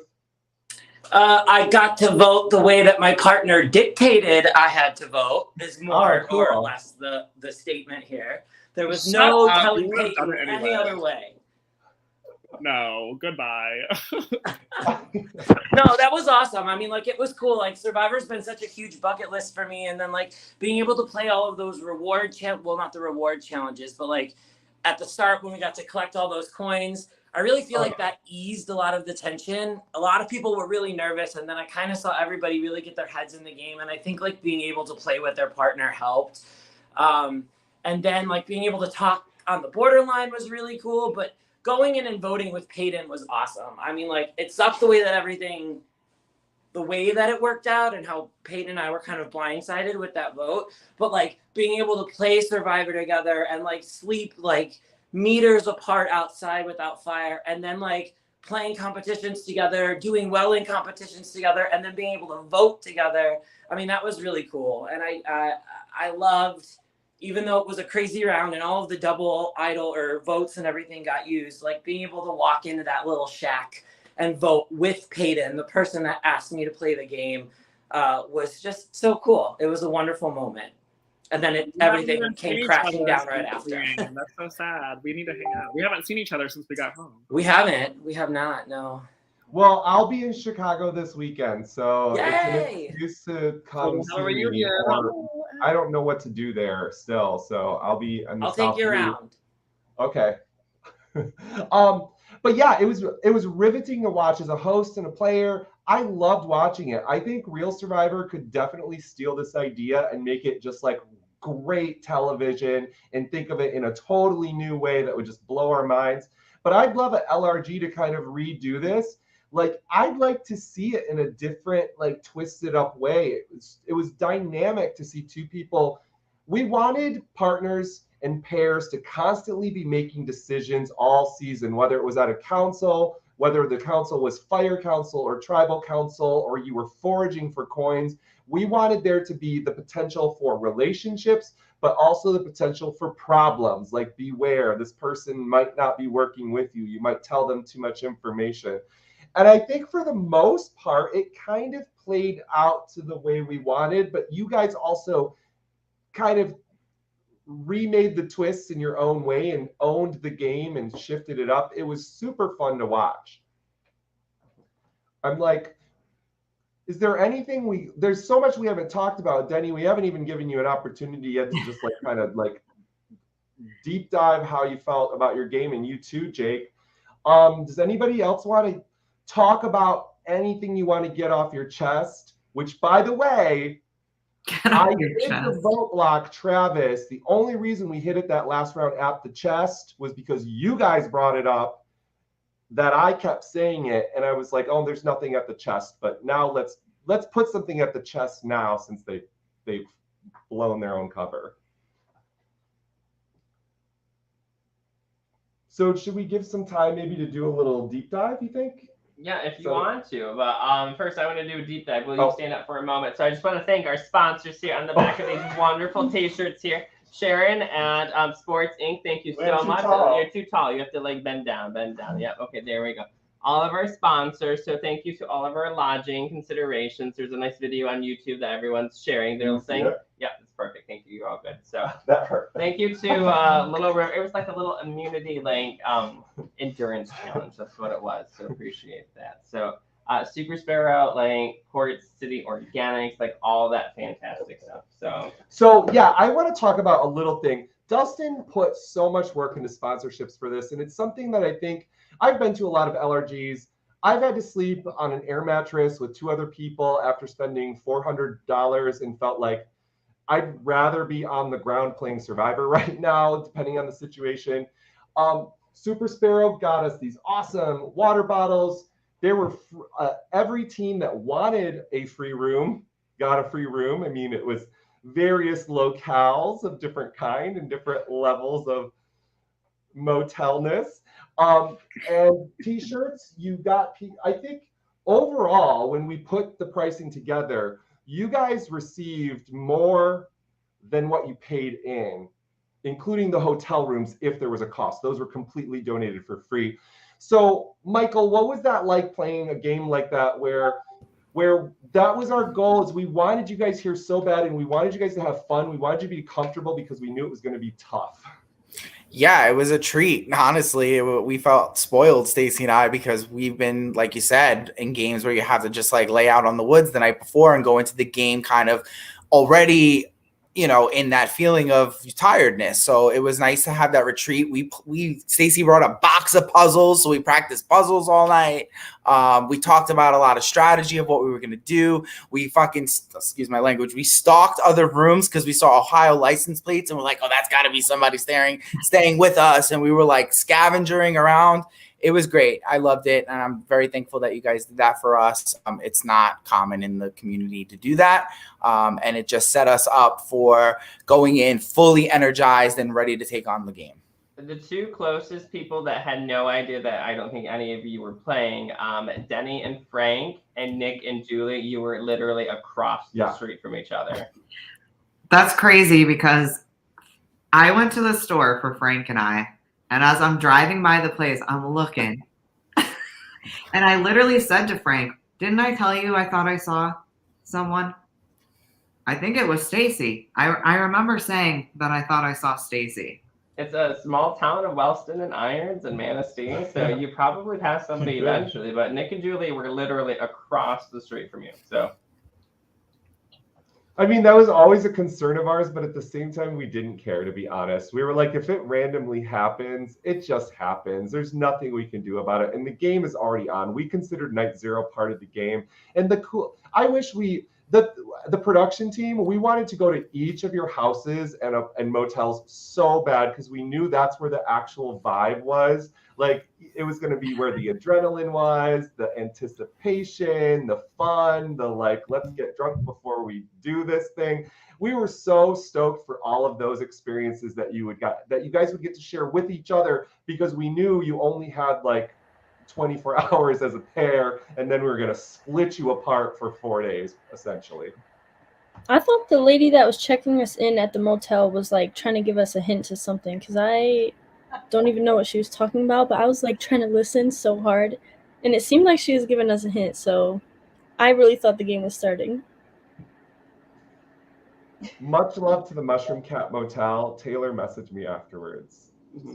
I have some stuff to talk about. You said you had your final thoughts and then wrap up. The video is preparing right now, folks. So right after this podcast, you can share that wonderful little recap video with your friends and family to kind of show them a little bit about your experience here and then talk all about it. So, yeah.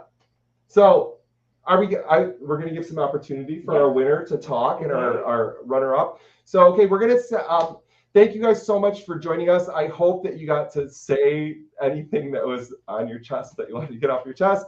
And applications are going to open up. We are going to do this around the same time next year. We're looking at the first 2 weeks of August. It might be the actual first week.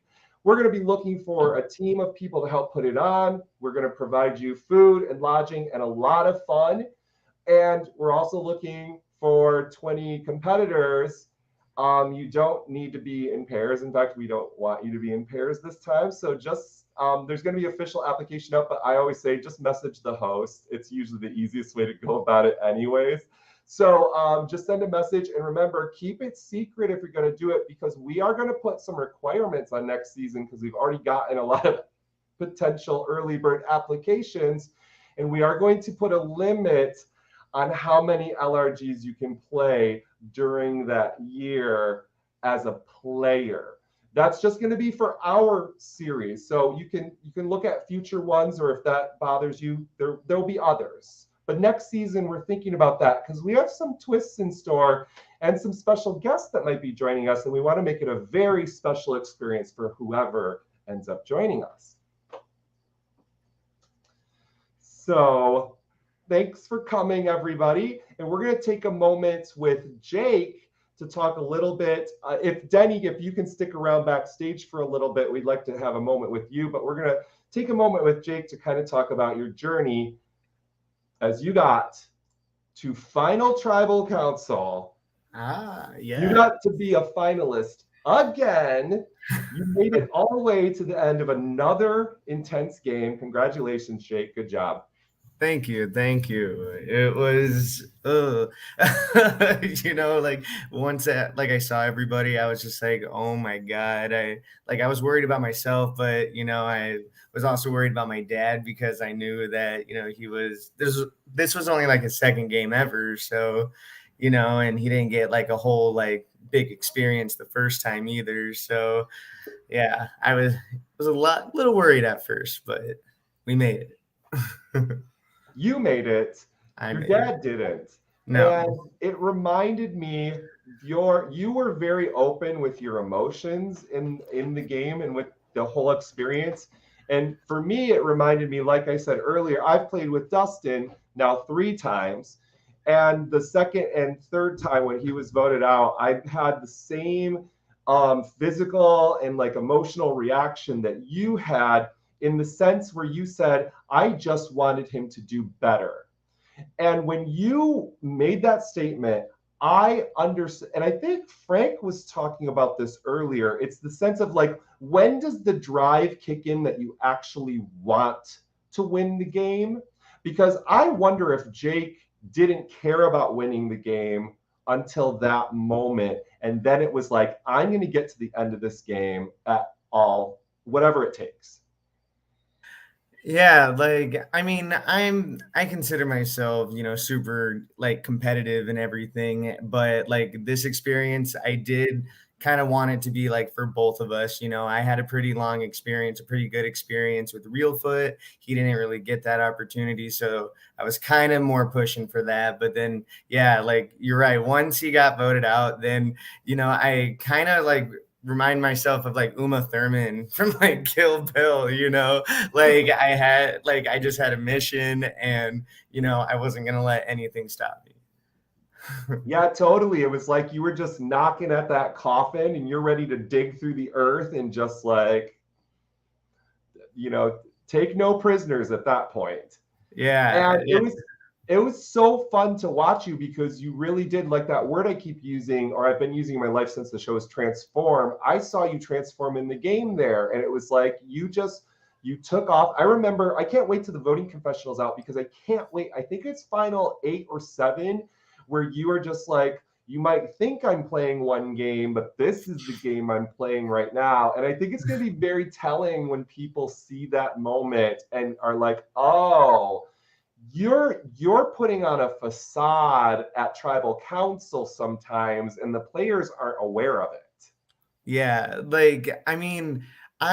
when there's like usually like a big crowd or like a lot of people who are all trying to like talk at once, I tend to kind of back down a little bit. I never really like to be the loudest one in the room. And so like at tribal, when everybody's emotions are kind of all over the place, I didn't necessarily see a need for me to like fight for my life or really like lay out my game, because my whole game kind of thrived on people not really knowing exactly how good of a position I was in.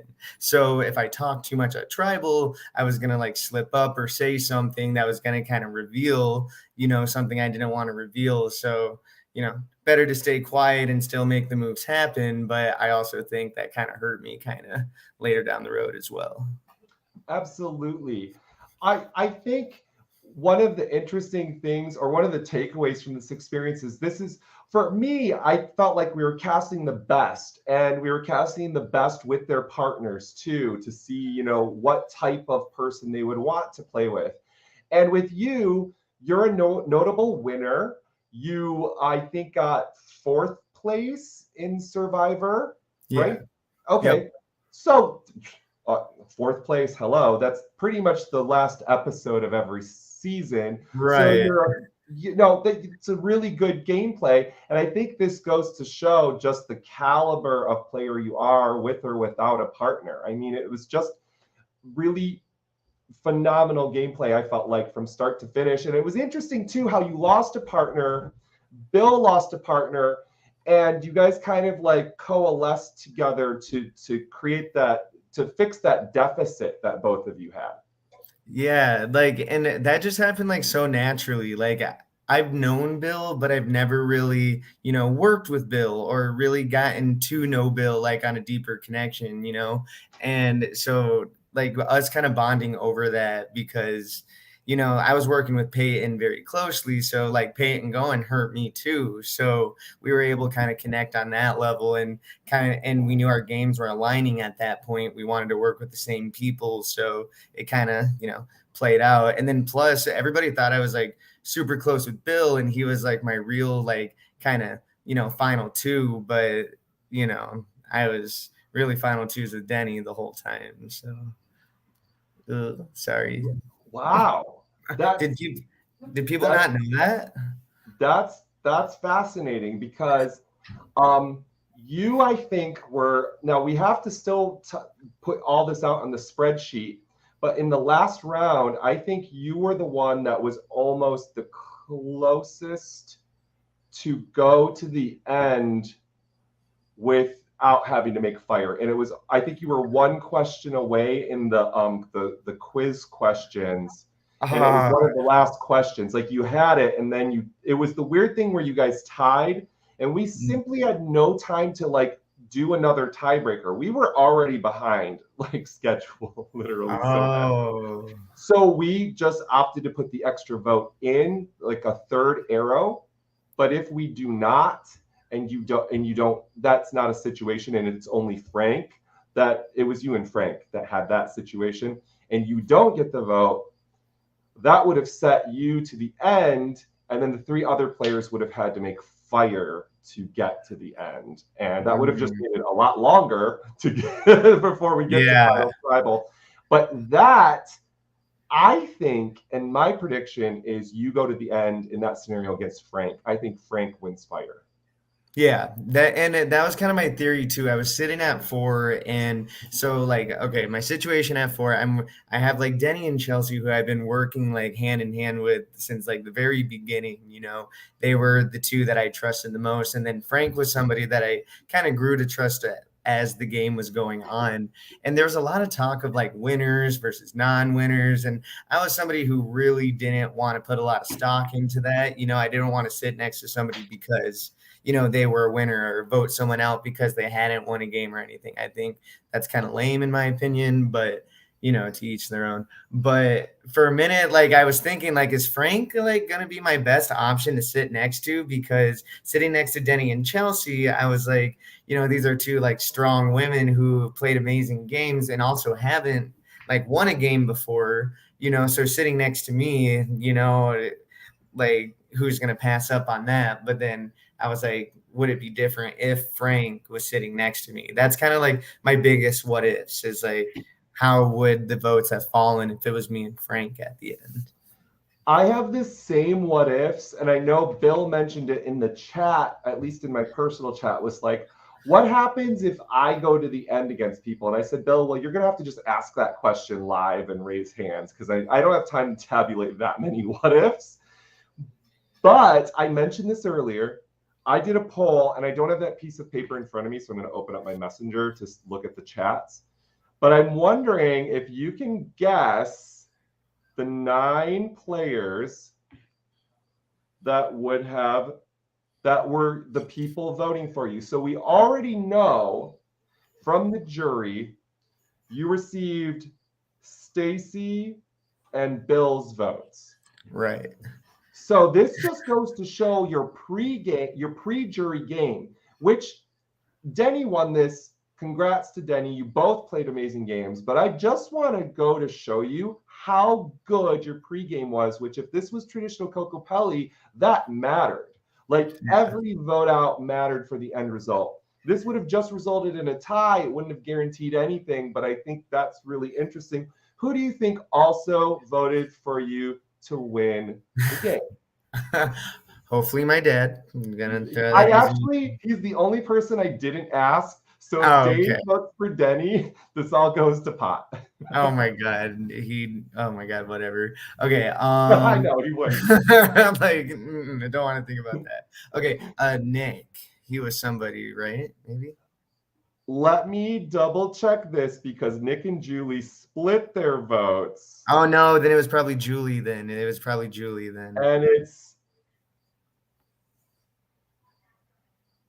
Okay, so yes, it is Julie, not Okay, Nick. Julie. But Yep. Nick was on the fence. Okay. He But was on the went with Denny because of final tribal council speeches, which we should just call those like lightning round final Right. tribal council. Another one, Emily. Emily is correct. You Okay. have 5 votes. Okay. Oh, geez, I'm trying to think of everybody now. It was a minute ago. Corey. Corey is correct. He did not vote as Travis would have voted. He voted for you to win. Peyton, maybe. Peyton voted for Denny. Oh, I love you, Peyton. Peyton's gonna be like, you didn't tell me you were gonna tell people. That's so funny. I'm just gonna find all the info here. Okay. There's not many people left. How many? I think there's only 3 people left. But Oh, okay. Johnny. Yes. Okay. And then oh my God. Our lovers. Oh, Andrew? Yeah, and Maddie. Now, here's the Maddie. scenario. In normal survivors, Maddie would not have a vote. She kind of Right. officially got medevaced or walked or whatever you want to call it. But if in the scenario everybody votes, it is 9-9. If Maddie doesn't vote, it is 9-8. It is as close as can be. So, Jake, I feel like there's so much good takeaway. There's so many times I played that I don't win, and it's hard every time. But at the same way, I feel like you were as close as can be. You got to the final 2 with the person you wanted to go with, whether that was the easiest or hardest choice. That's sometimes commendable, not always like gameplay smart, but also that's what you were wanting to do. And the thing you sought out to do, you did. And I think there's something to be said about that. With no votes against me, by the way.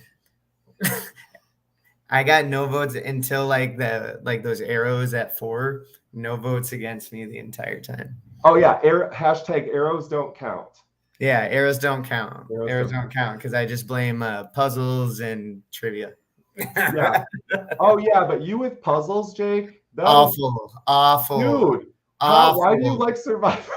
Dude, it was so bad. Like, honestly, like that was one thing I told my dad. I was like, there are so many puzzles in this game. I'm gonna be so screwed. Because like in Real Foot, I won a couple immunities, but here I wasn't winning anything. I couldn't get anything. So I had to use that social game, man. Who won Bandu? Bandu, which one? Where you stack the where Danny had the big tower. Frank, because I would, me and Frank combined, I'll say, because I made his road very easy in that game. And that was like my plan too. Like I wanted Frank to win because we needed to have Travis as an option to go that round so we could blindside Taylor. But Bill kept like sabotaging me during it, and I'm like, bro, like, what are you doing? Like, I'm trying to get Frank to at least get Travis out, so then we can like make it look like we're voting for Travis, but then actually vote for Taylor. And it worked out, but so I like to take credit for that one.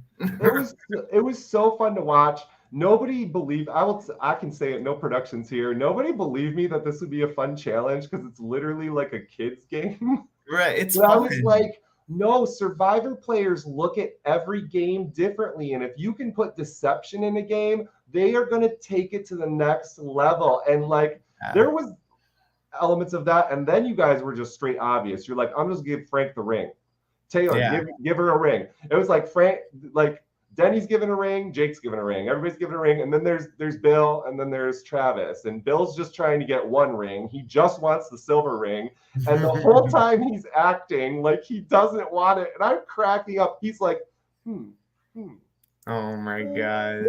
He puts his hand under, and then the vote block is just under the silver ring, of course, right? We put them right next to each other. So he's like just touching it. But that was so fun to watch, Jake. What other do you have any other memorable moments that stick out for you, or things, any anecdotes, stories from camp life that you just love? You're probably gonna hear this from Denny. So like this is like kind of how I knew that Denny was gonna be like my final two. And it was so like during all the challenges, like at the first day when we're still like in our partners, I'm like kind of gravitated toward them because like I recognize Frank. I don't know him, but like recognize him and like Denny's energy just like, kind of brought me like to her. And then we at one moment, I can't remember if it was like right before the buffs or like right when we took out our buffs and realized we were both orange. We like both shared like a glance, like didn't say anything, nothing else, like just made direct eye contact for like, a couple seconds. And then from like then on, we just like knew that we were going to work from like with each other from that point forward. And we just like laugh about it now because it's just like a damn glance, like everything. So like after everything we made final two, we're like, this all started from a glance. Like this is like crazy, And so like that's just kind of the person that I am, like I love to win. Don't get me wrong. I play every game to win, but at the end of the day, I have to like feel good about like what I'm doing. So like knowing myself and knowing like what Denny and I like went through, I knew she was going to be somebody very like difficult to beat at the end.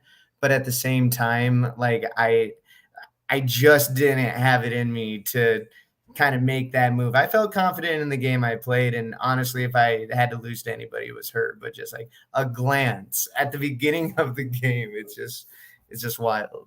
A glance. For all of you hosts out there that watch this and get to almost 2 hours into it, a glance. And if you question why there are like 2 or 3 LRGs that are blindfolding contestants at Tribal Council, is because players are so good they can make a final 2 on a glance. And if they can make a final 2 on a glance, they can change the votes at Tribal Council after people have voted based on what they've done. So I would encourage all hosts to consider more sequestering the vote round. It's not that I've been through it. You just kind of fall asleep in the blindfold. But Jake, you just put it into words. You guys made a nonverbal agreement and then eventually agreed upon it in person. But I mean, it got you to the end. Yeah. Good move. Thank you. I just, and that was just my thing. I just kind of wanted to avenge my dad and it just kind of worked out. So Justin was very high on your final tribal performance. Justin actually inspired, based on the way he runs final tribal at his event, was kind of how we inspired ours. Of course, we had to do it much shorter. That was where the time limits came in. But he went in locked on Debbie. That's not Denny's mom. Close enough. Thank you, Justin. Much appreciated. I went back and forth many times. He's a true legend. Oh, yeah. So, yeah, Jake, just like phenomenal. I'm so glad that you came out. We really wanted this season to have more representatives from Michigan.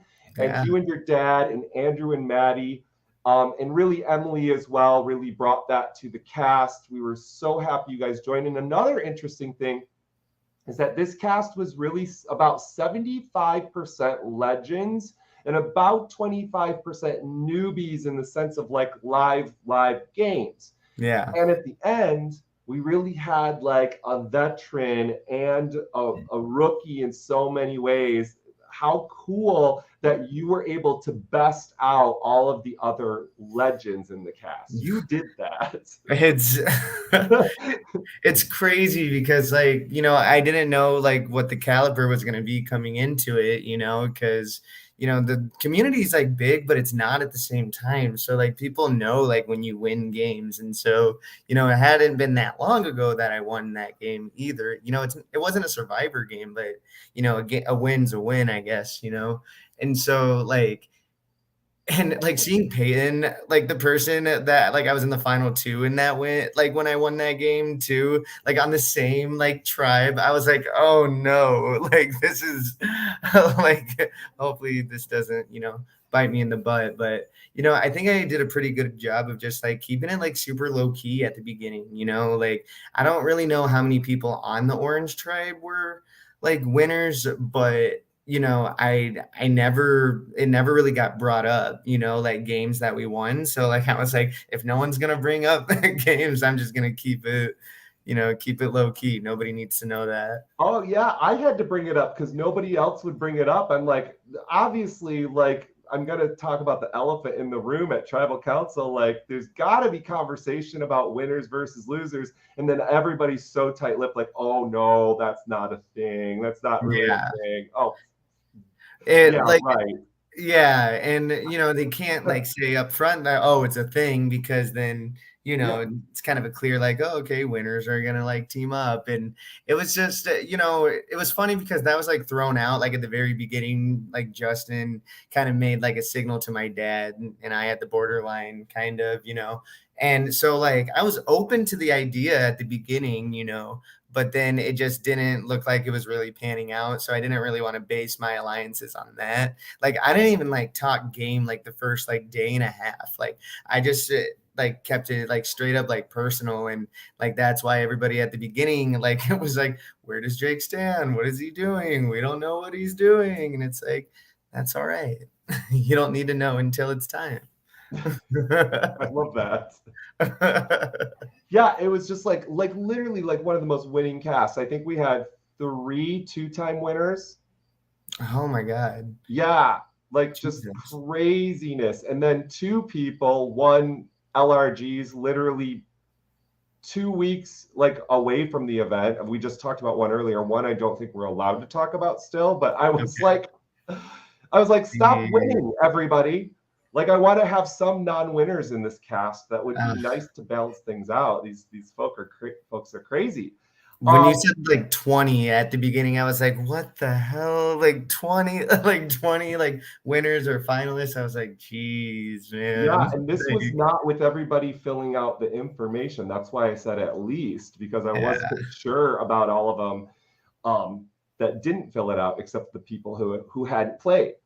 So yeah, crazy season, so much fun. Thank you for joining in, Jake. You are the recipient. You guys stole the tribe flags, so you got that for your classroom. I hope your students get a lot of good stories out of that. My students just saw the video that Dustin showed us at the start, and they were like, wow, that's so cool. And then all of them got a free little tiny frosty keychain from Wendy's, because I'm trying to teach my future actors and entertainers that promotions and sponsors are very important to your commercial success. So love the sponsors and help people out.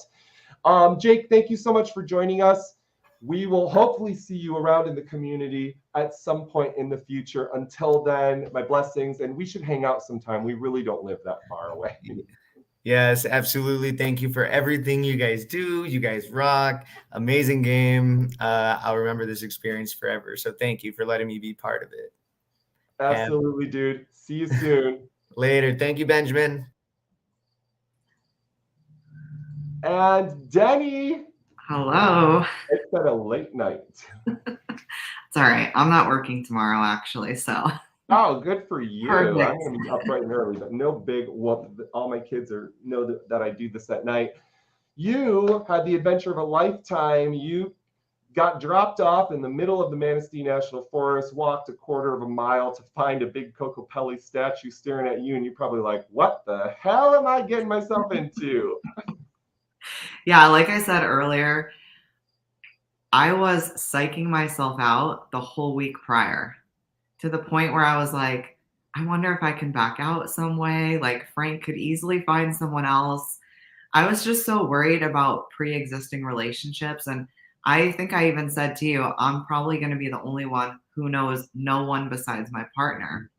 So that was really getting into my head.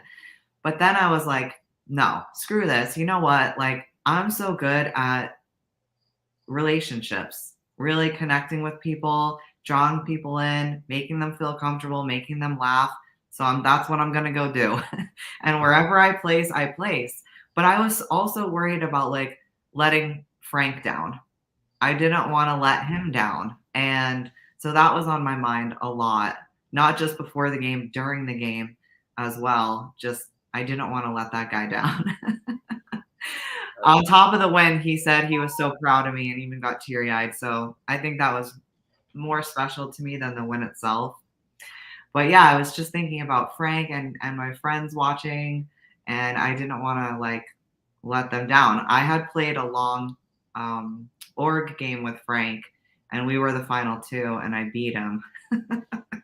So I didn't want anyone to know about that game going in. I know orgs are very different from live games, but I still didn't want anyone to know that like I out-talked Frank at Final Tribal Council. What was the vote in the org? Well, actually, there was a final 3, and he didn't get any votes, actually. My buddy Rob got 2 votes, and I got the rest. Was it a lot? Like 7? Yeah. I think it was, I think I got 5. He got 2. Okay. I was going to say, that's like the same vote breakdown. If it's like 7-2, that's basically just what happened again this time. Yeah, so you're out in the woods. You don't want to let your partner down. You're coming in with somebody who's got a lot of experience, who's bringing you into this community. You wanted to play Survivor before. I can attest to what Denny said about like building relationships, because apparently we were in some viewer lounge group chat and Denny and I have a final 2 in a game that I forgot about, apparently. That's how good Denny is. Yeah, I do. I don't know. Like Chelsea said earlier, it didn't even come to her, like cross her mind that it was me doing it. And she just felt so comfortable with me. That's the same thing I heard in my online game. Just everyone thought they were my number 1. I do want to touch on what Jake said, because obviously I loved playing this game with Frank. I never thought that Frank would get as far as he did because he had just won Big Brother Hogwarts. I figured a lot of people knew that. And he is obviously a big threat. So I knew I was going to need someone else in the game, and it really was just a glance between Jake and I. And that's probably my favorite thing of the whole game, because as soon as I got my buff, I looked over at him, because we had some banter going on back and forth during those duo challenges, and him and his dad did great in those challenges. So as soon as I saw my buff, I look over, he's already looking at me, and we're like, it's on. And you said that we had to have talked about it afterwards. We did, but we didn't have to constantly reassure one another. We just knew. Like, I had his back. I knew he had mine. I never questioned him or his loyalty ever. That's rare to find someone that you can trust like that. Yes, I agree, Denny. And I think that only can happen with certain pairs in Blood versus Water. And I think normally we consider, I tried to bring this up almost to expose what I could see, which was I could see that friendship was almost getting stronger at this point than like blood relationships towards the end of the game. And you guys did a very good job at just like constantly deflecting away from the truth of the matter in subtle ways. But it was true. You guys have such a strong bond, and you don't normally get to play Survivor with anyone you have a strong bond with at the start of the game. And there really wasn't anything to derail that. The question I have, I guess, is there is the round where Frank looks at you and is like, what just happened? Like, it's like when Poverty plays the second idol and Russell's like, wait a second. You didn't tell me this was going down yet. And I totally had heroes versus villain vibes at that moment. Yeah, well, I've seen many sides of Frank. And up until that point, he was fun-loving Frank. But when he saw that it was Taylor, I knew that Taylor to him was who Jake was to me. So if I had gotten voted out, Taylor would be Frank's number 1. If Frank got voted out, Jake is my number 1. which was what I thought was going to happen round after round, and it didn't. We were the last duo, and he's stayed in way longer than I thought. But Travis had said that he had an idol. Did I really believe it? No, but it's like it does get in your head, and it makes you wonder, like, if he does, whose name is he writing down? And so then luckily I had Bill and Jake telling me, look, Travis is writing your name down and he's not the only one. So you have to write Taylor. And I didn't tell Frank that I was writing Taylor. I just wrote Taylor. And he was not happy. Like, it was like a flip of a switch after that vote. Jake and I talk about it and laugh about it a lot because that was like, we saw a whole different side of Frank after that. But I was saying, Frank, look, you're not fine with me writing her name down, but you're fine with her writing my name down. Like, if I had written Travis's name down and he really did have an idol, I would have went out that vote. But Frank wasn't looking at that. He just wanted his other number in there. Well, for your game, it clearly is it's a great move. It gets you to the end of the game. And I think you literally take out almost all of your obstacles in that move, more than Bill and not I was gonna say Bill and Peyton, more than Bill and Jake do essentially, because I think that taking Taylor out actually broke up a lot of small duos that Taylor was starting to grow. I mean, just from my perspective, this is coming from like the kitchen window because you guys weren't always going to camp. I could see Taylor just like moving between like a couple people back and forth, just do. And I'm like, oh, something's happening here, folks. Like, keep your eye on this one. And I think you guys pegged it for what it was. Like, I think she did have a lot of agency and you guys realized it and happened to take it out. Was this final 6 or final 7 that this occurred? Oh gosh, you're asking me. I'm so bad with stuff like that. Yeah, me too. Maybe somebody knows. Here's the thing. I had my eye on her from the beginning. And her and I have had this conversation. She's asked me why. But I had my eye on her from the beginning. And then as time went on, like, I knew Frank felt close to her, but I was like, I got to get her out though. And then she had won that immunity, and that's why I targeted Chelsea. And I just told Jake this like last week, but I'm the one who said there was a Final Four deal between Justin, Kayla, Chelsea, and Taylor. And everyone was saying, like, where is this coming from? Like, I think poor Chelsea, I love her. Chelsea, I love you. But she was crying at one point, and she's like, I don't know where this is coming from. And she's telling me, and I'm the one who started it.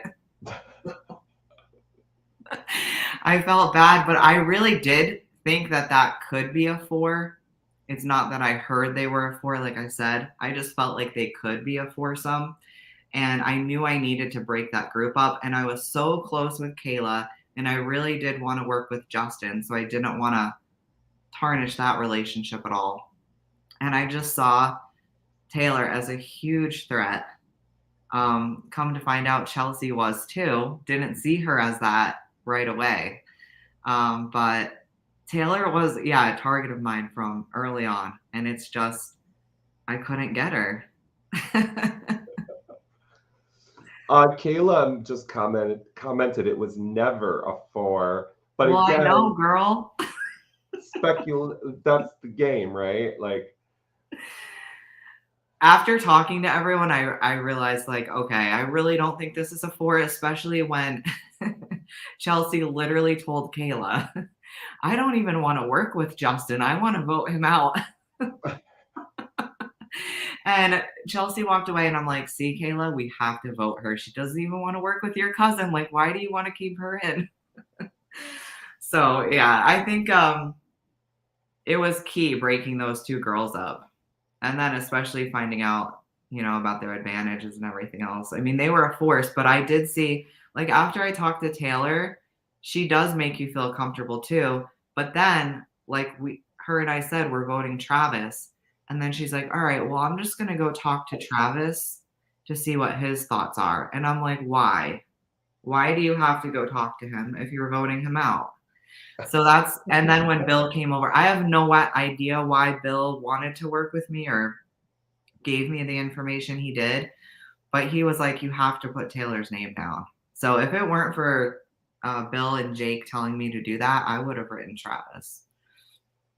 I know that feeling when you're like somebody, you just don't need to go talk to them. Why are you gonna go talk to them? I remember playing this game once, and there's this really young guy playing. He was probably like 18 or 19 years old, and I'm like in my mid 30s. Me and Jordan Chechowicz look at him and we're like, if you talk to anyone, we're going to write your name down. And if you don't talk to anyone, we can all vote this person.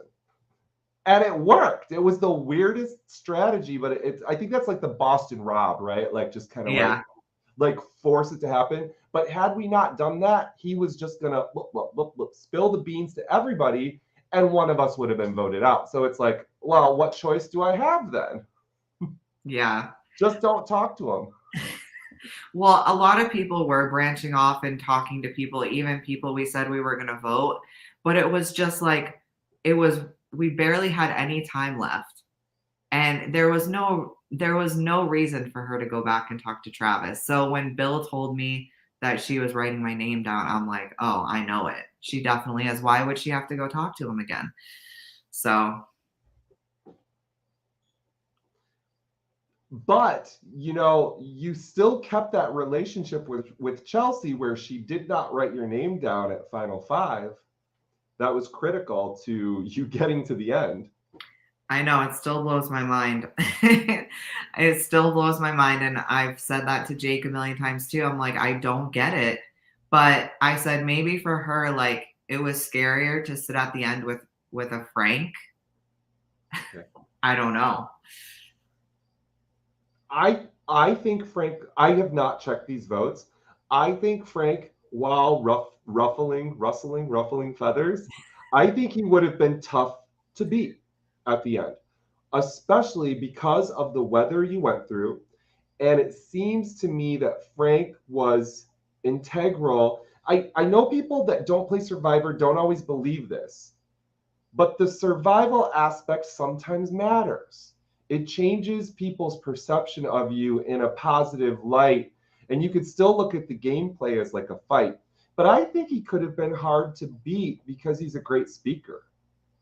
Yeah, he's a great speaker. Here's the thing. At the end, after all that rain, everything we were going through, I mean, like I said, I kept it in, but I'm a Marine, so I knew like nothing is going to make me quit. Nothing. I would never quit for anything. But I literally was shaking like this for hours and hours and hours, and your body just starts to hurt. But Frank was the one, really, he knew, like, if we're going to be here tonight, we need to go collect wood. We need to do this. We need to do this. It was freaking some people out the way that he was prepping. But had he not done that, that night would have been terrible. And people were saying, like, maybe this is the time we take Frank, but I don't want him out because we need him tonight. So it was like, I feel like in the beginning, it was, him socially and me socially is what kept him in the game. Because even like people from my original tribe were like, don't worry, Denny, we're going to keep him safe when they had the chance to take him out and instead took Nick out. But later on, it was the survival stuff because of that rain. No one wanted to get rid of Frank just because he was the one with the dry sleeping bag, and he was the one tending to the fire and making sure everything was good. So that was good for me because I still had my partner in the game, and I also had Jake in the game. So I felt like I was in a pretty good spot. There were a couple of tribals, Kirk, where you said, raise your hand if you're worried right now at tribal, and I wasn't. But I'm not going to sit there with my hand down. Like I got nervous 2 times. It was the time I knew Travis and Taylor were writing my name down, and then at the very end with all those arrows, and I was like, ooh, am I going to have to make fire? Like, I'm scared. Oh, you were close, Denny. You were very close to making fire. It was, Yeah.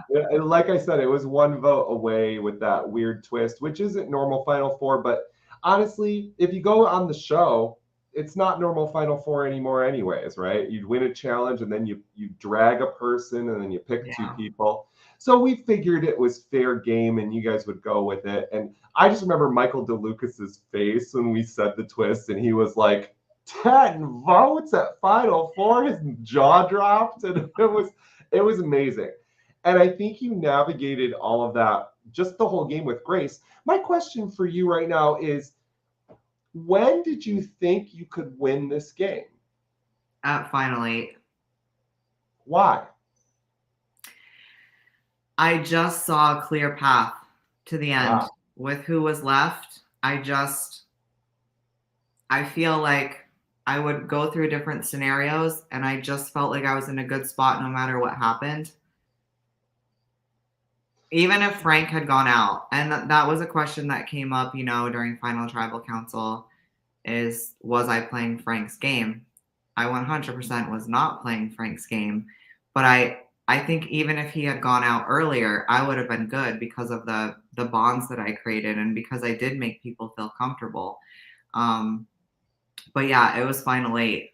I was like, I got this. I love that. It's so contradictory to, I think, some audience members' feelings where they think winners just know they're going to win. They dominate from start to finish. And it's almost always a journey with valleys and peaks. And yours happened to be that. I think it didn't have a lot of valleys. I think you just climbed a mountain from the bottom and you just kept going, and you pushed anything that got in your way, and you just kept marching. Yeah, I have to say, like, night 1, I think DeLucas touched on it, just how it didn't feel like we were strangers. I mean, it felt like I had known this group of people for a long time.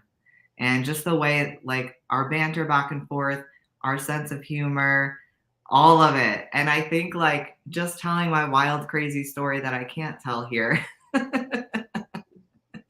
But it carried the whole length of the game, and it's still going. And it just made people laugh, and it just, like, you needed that, especially when the weather was so bad. That's why you still heard us laughing. We had built, like, these jokes night 1 that just carried through. And I think that helped me, just having my sense of humor. I know, like, even production people said they appreciated my sense of humor. Josh, love you. Same. I loved it. There were times that you'd make these just little witty, subtle jokes on the side after we'd say the rules of the game, and it would be something you noticed or something quirky. It would always make me laugh every time you said it. And this is a true strength to some winners of games, of Survivor games in particular. I can't speak as much to Big Brother and games where you're in a house. I think there's a different aspect of your personality, like maybe the party aspect, that really helps.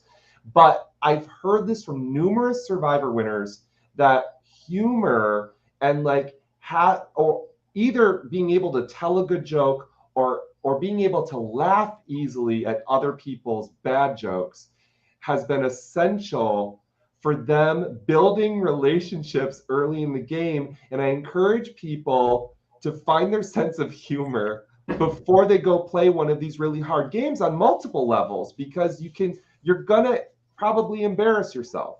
Like don't take yourself too seriously. You might say something you regret. It's okay. Yeah, it was the game was so much fun. I never thought, I mean, real Survivor, you're with people for a long time. I never thought in just this short amount of time that I would become so close with everyone in the game. Like, I was drawn to Peyton from the very beginning. Just so drawn to him, and I was like, I will go to the end with this guy. I felt like right from the beginning, I had Peyton, DeLucas, Jake, of course, and Kayla.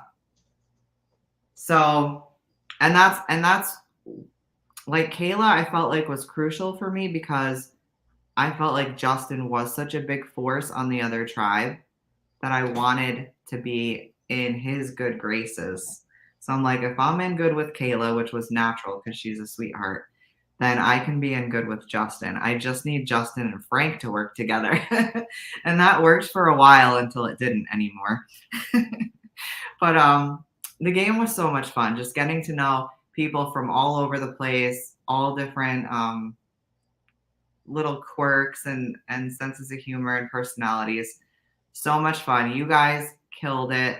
Like, I didn't know what to expect because I've never played a live game before.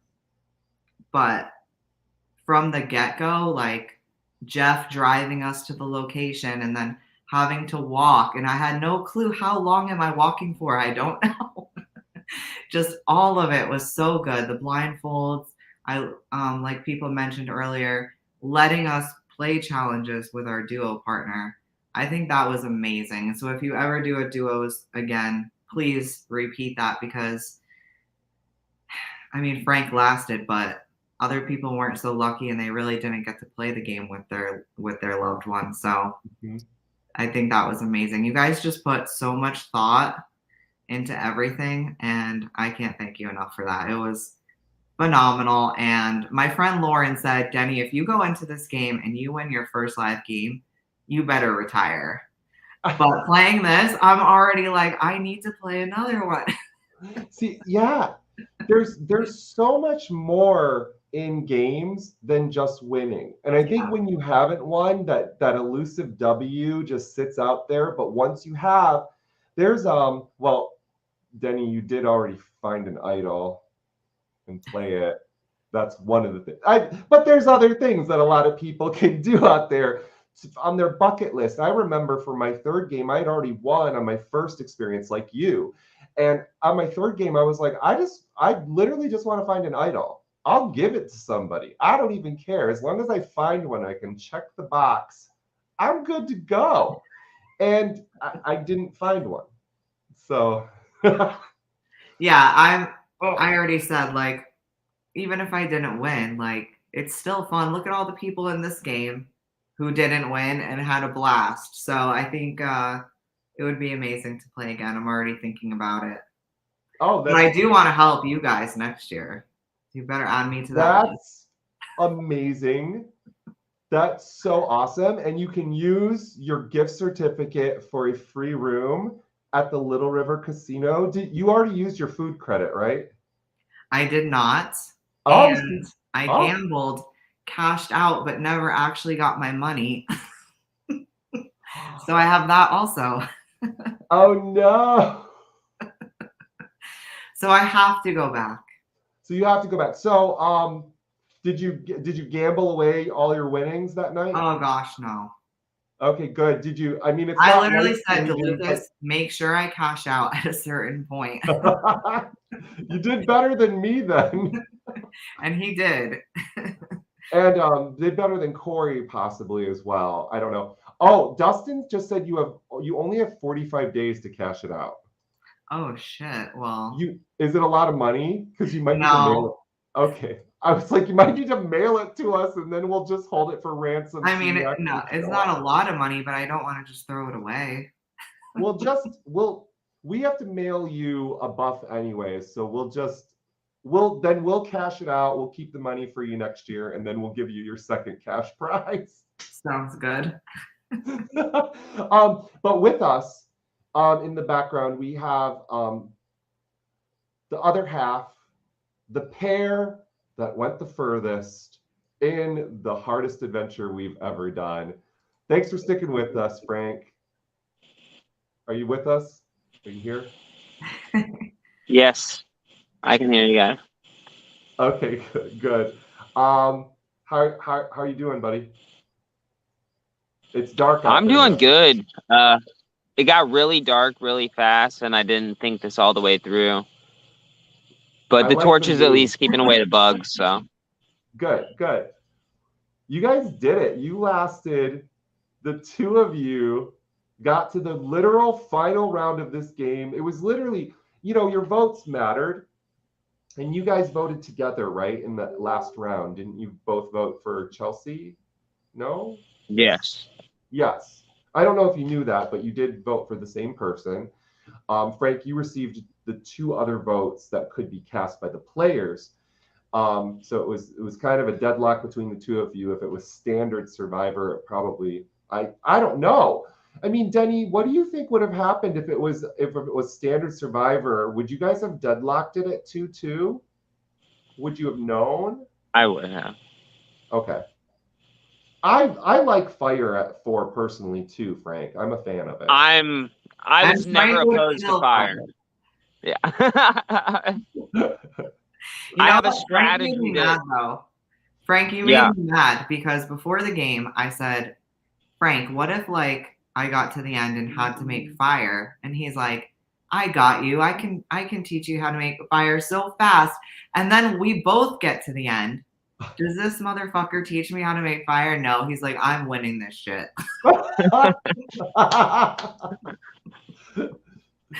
When it was raining that one day and I looked around and I saw where everyone's sleeping bags were and I knew where mine was, at that point, that's when I was like, okay, Mother Nature wants me to go far in this game, so I'm going to do what the universe wants.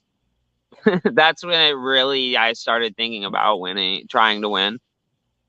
It's basically whenever you see Frank in the poncho and it looks like he's the Hunchback of Notre Dame, or he's about to give birth to a very impressive sized child. He's hoarding his impressively sized sleeping bag as collateral that if you vote me out, my personal item is coming with me. Bye. That's the new bye. And it was fascinating to watch such a ballsy move pay off. It felt good. What was also underneath the poncho was a bottle of warm pee too. Oh. But yeah. Okay.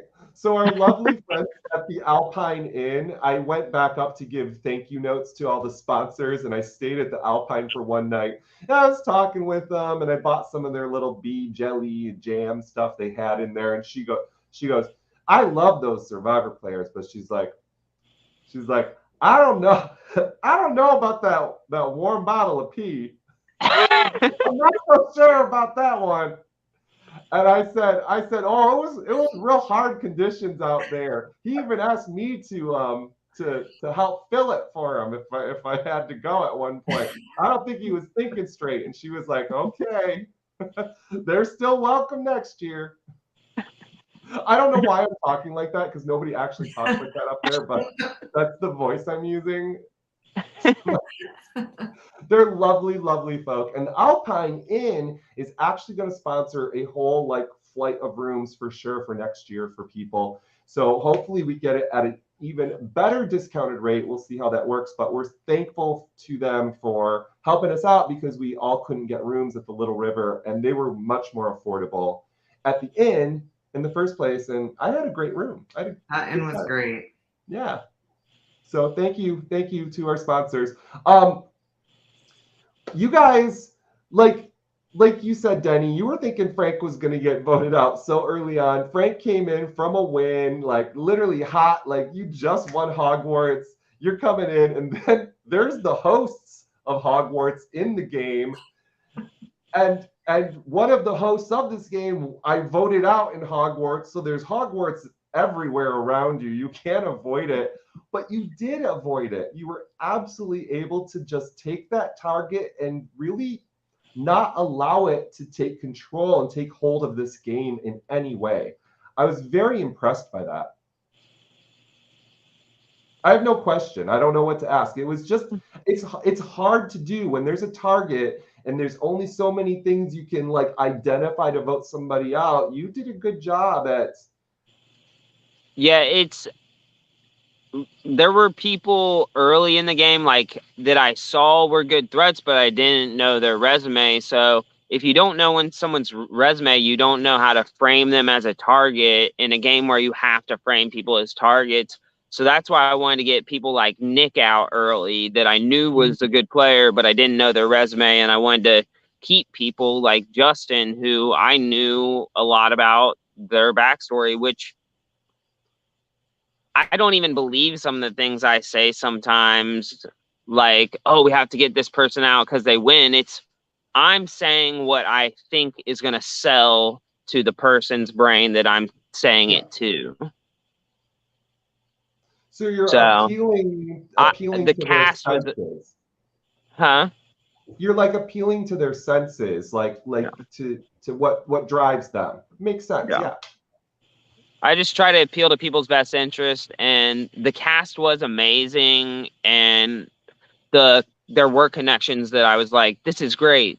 This is definitely going to work. There are others that I was like, oh shit, I'm done. But I knew that if I probably just didn't make the strategic decisions and just focused on making camp life better, when I saw that the game was going to be so hard, I was like, this is perfect. This is perfect because now I can just be an asset and good in challenges and not have to do a lot of strategic work, just have a bunch of one-on-one conversations and let my partner, who I knew would charm her whole tribe, just let her do her thing and let her game be whatever, play her own game, and which she did play her completely own game and became an Insta legend. So. Insta legend, there you go. I think it was a really good idea you guys took out Nick when you did, because I think Nick was starting to coalesce with like an Andrew Corey type outsider thing was going on, and I do think that would have gone quite far and deep in the game had it had any time to actually exist. As much people might be like, what? It just seems like from what we saw and what we heard after the fact. Did I tell you what Nick was a legend for? Did we reveal that ever? Was it for him being a challenge builder? No. Okay. Well, he's hosted his own games, like very locally. His sister, Julie, has played them. I think she won one, if I can't remember. Nick has not won. He hasn't placed very well. But Nick is more of a legend because he was a dream teamer for Survivor. And that's the thing people, like, I don't know if they actually knew because we put siblings.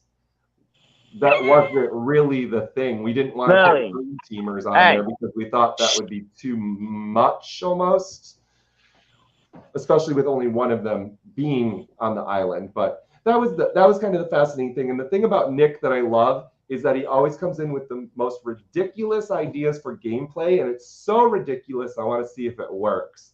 And this season he brought a fucking stick as his personal item. Literally. I thought it was like Hogwarts, like a magic wand. No. It was a stick. Nick, if you're watching this, I still don't know how to take that. I just saw the coyote sign fall down, and now I'm getting creeped out because weird shit happens around Kokopelli. So listen, with Nick, I definitely thought Nick was a threat, but I did want to work with him for a little while. But then it was between Nick and Frank, and I was like, please save Frank.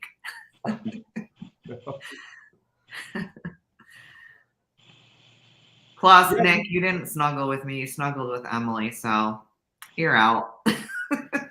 Yeah, was there a lot of snuggling happening this season? Was it like Snuggle Fest? It was just cold out there. Like, it was way colder than I expected it to be. Yeah. Night one, some of us had our sleeping bags.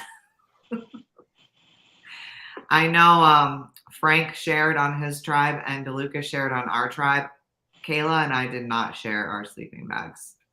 I was like, everyone had the opportunity to splurge and get their sleeping bag, and I know we need to save these coins. So no, I'm keeping my own damn sleeping bag.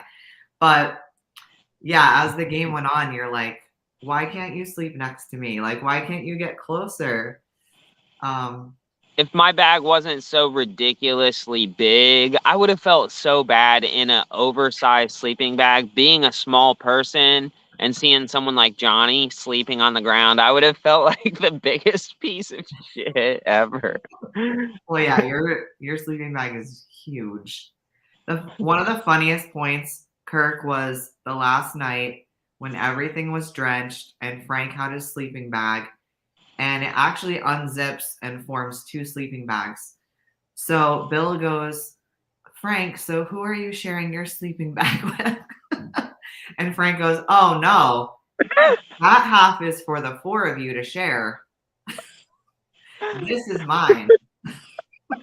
Like, oh, okay. Beggars can't be choosers. It was just so funny because everyone that whole day was like, we have to keep Frank because he's the one who's going to save us tonight. We have to keep Frank. And then we get back over to the island and Frank's like, I brought these embers over, but you guys better start blowing on them because I'm not doing anything with fire. Like, it's all up to you guys. Well, look at it, created such a wonderful moment and memory for everyone. If Frank would have just got down there and done the fire, I would have been more exhausted, tired, dehydrated. I was like, I wasn't going to let you die. That was the deal. Yeah. I didn't say that I was going to suffer alongside all of you. No, it was perfect. It ended so perfectly. And I mean, we've had chats about just how beautiful that moment was and how we'll never forget it. So we're bonded for life through that fire. Yeah. I remember when you guys were suffering on the island and just looking at me like everything's dead and wet out here, and we're like, we know that's why you're there at the merge, so you can win this cash prize. Work hard. And then I think it's you, Frank, that's like, can I cross the river to get stuff at the old camps? And we're like, yes. We're surprised you haven't already done it. Go, go, go. And you guys just went and got so much stuff, and then you got really like Survivor sneaky. You're like, oh, let's take some fire from tribal council. Yep, done that before myself, my friend. That was a good move. And like, you just started thinking outside of the box, like, how do we actually survive? But it was so interesting because you guys were really good this season. I mean, the season before, they really kind of cheated when it came to fire. And I am aware about the aerosol spray. And I think the tribe handlers dealt with all of that really fairly. And you guys made fire in so many ways. And I was so impressed because usually we put an actual fire making challenge in the season as a immunity or a reward. Oh, we didn't. I'm glad we didn't. You guys would have hated us if you came to a challenge and we're like, you're making another fire. I was so ready. I ready. I have a strategy for that hasn't been done, and I want to do it, but I can't talk about it because I want to be the first to do it. So. All right, use it in your audition tape for the real show, and they'll be like, "Oh, this dude has got to be at Final Four. We need to watch this fire making technique." It was such a journey, my friends. It's 2.5 hours. I think I have to end this. I have to work in the morning. Thank you so much for being a part of this journey. And Denny, thanks so much for offering to come back next season. How fun. There'll be 2 winners on site, so everybody can want to be us. No, and if Frank, if you showed up, there's 3 winners. You're just not a winner of this. You never know. You never know where Frank will pop up. Oh, that's true, right? So keep watching, friends. And Frank, it looks like you're about to snuff it. And that's it. I'll be seeing you soon on some Survivor recaps. Until then, Denny, Frank, thanks so much. We'll see you.